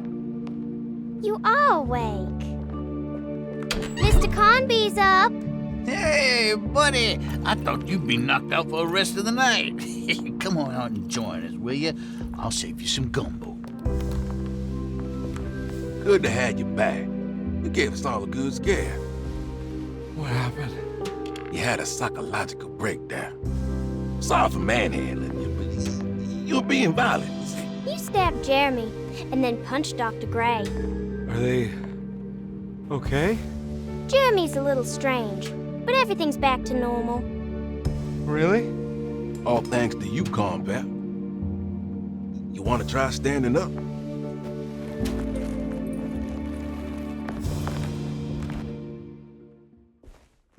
Well, if it isn't the hero of the day. How are you feeling, Detective? Never better. How about you two? Hey, Jeremy, I didn't do too much damage, did I? Things are fine. Very quiet.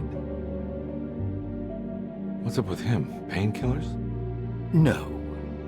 You see, despite you having the finesse of a one-eyed butcher, you managed to lobotomize dear Jeremy. I did what? It's actually quite impressive.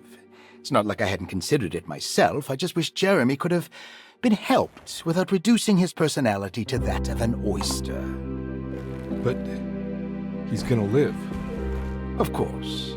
As long as someone keeps feeding him, he'll outlive the best of us.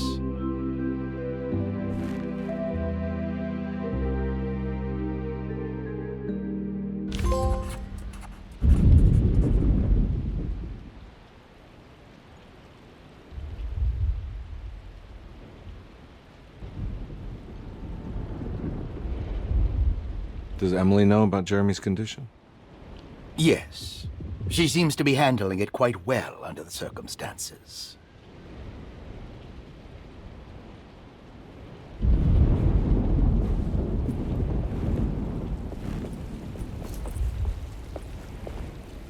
Good to see you back on your feet, Detective. Have some gumbo. Thanks. I'll save it for later.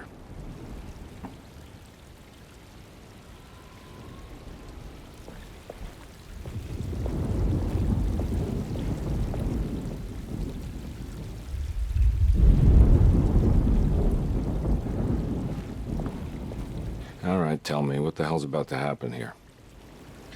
Every year we have a little turn-the-page ceremony by the tree. It's symbolical. It's like life has its cycles of grief and happiness. You know? Just like a tree facing the seasons. Things change, but remain the same.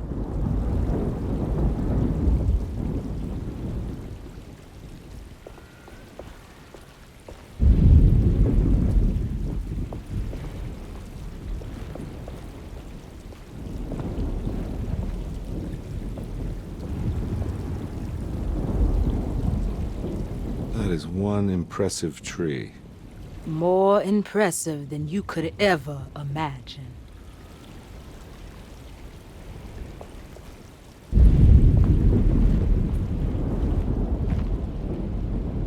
Hey, kid. What are you up to? Preparing for the ceremony. I don't want to disappoint Mother.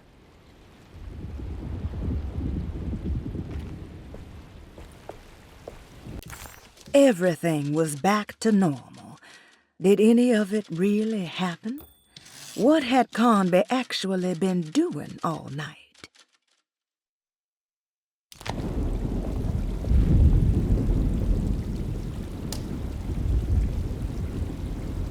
Everyone knows what to do? Y'all know the new words. Mrs. Thompson, we talked about this. I'm not sure everyone is comfortable. Doctor, I insist. This is important. We've waited for so long, Doctor. Let's just go with the old song. Not every change is an improvement. Boss, good or bad, we need to move forward. All in, Doc. Let's bet it all. But we don't know what we're dealing with. It'll be okay, Doctor. Better even.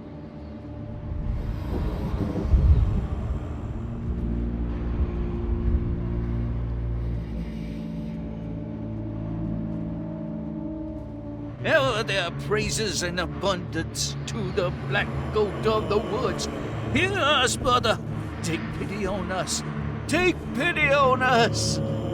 Ever Hear there us, praises Mother, and praises abundance in to the abundance. black goat Take of the pity woods. on us. Hear us, Mother, and take pity on us. Take pity on us. Ever there's praises and abundance to the black goat of the woods. Hear us, Mother, and take pity on us. Accept all sacrifice. Judge all words. Stop! Are you crazy? This here's what needs to happen, Conby. Grace! Stop! Stop! Shoot the ground! Shoot the ground!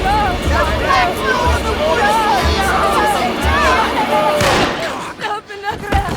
Yeah!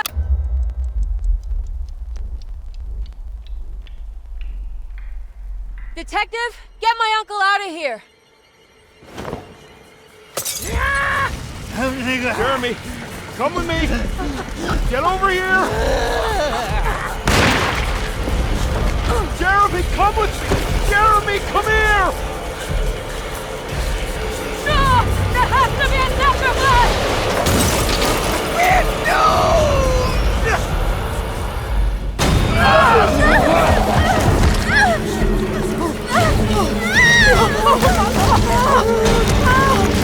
Jeremy! Come on.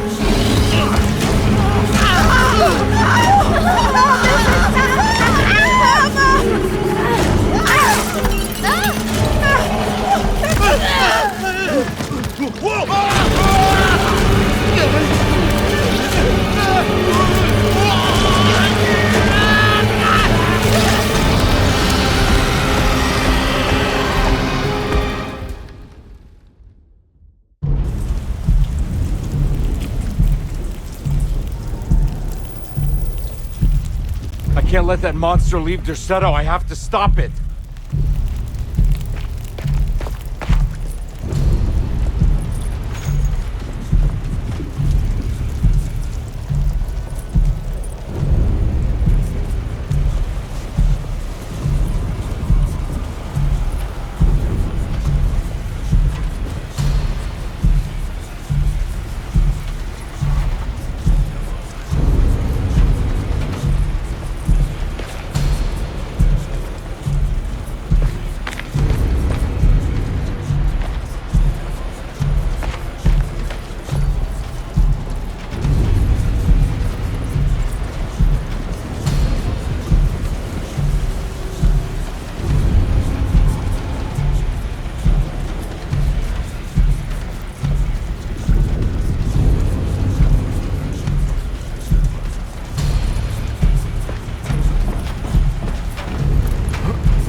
Detective! What the hell was that? I tried to tell you. There was so much evidence. Their devotion to the Black Goat was like nothing I've ever seen before. I felt so dumb believing any of it, but I'm glad I did. Are you okay? Everything is out of order. This isn't the way the story goes. I shouldn't be alive. Yeah. Well, you're welcome, buddy. How are you doing, sweetie? I kinda like it. You ruined everything, but I'm not mad.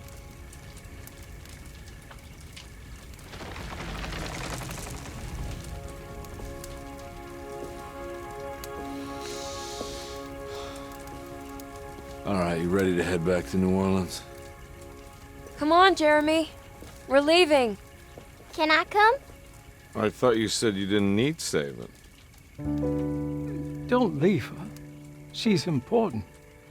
Of course we're taking her with us. Yay, I'm important.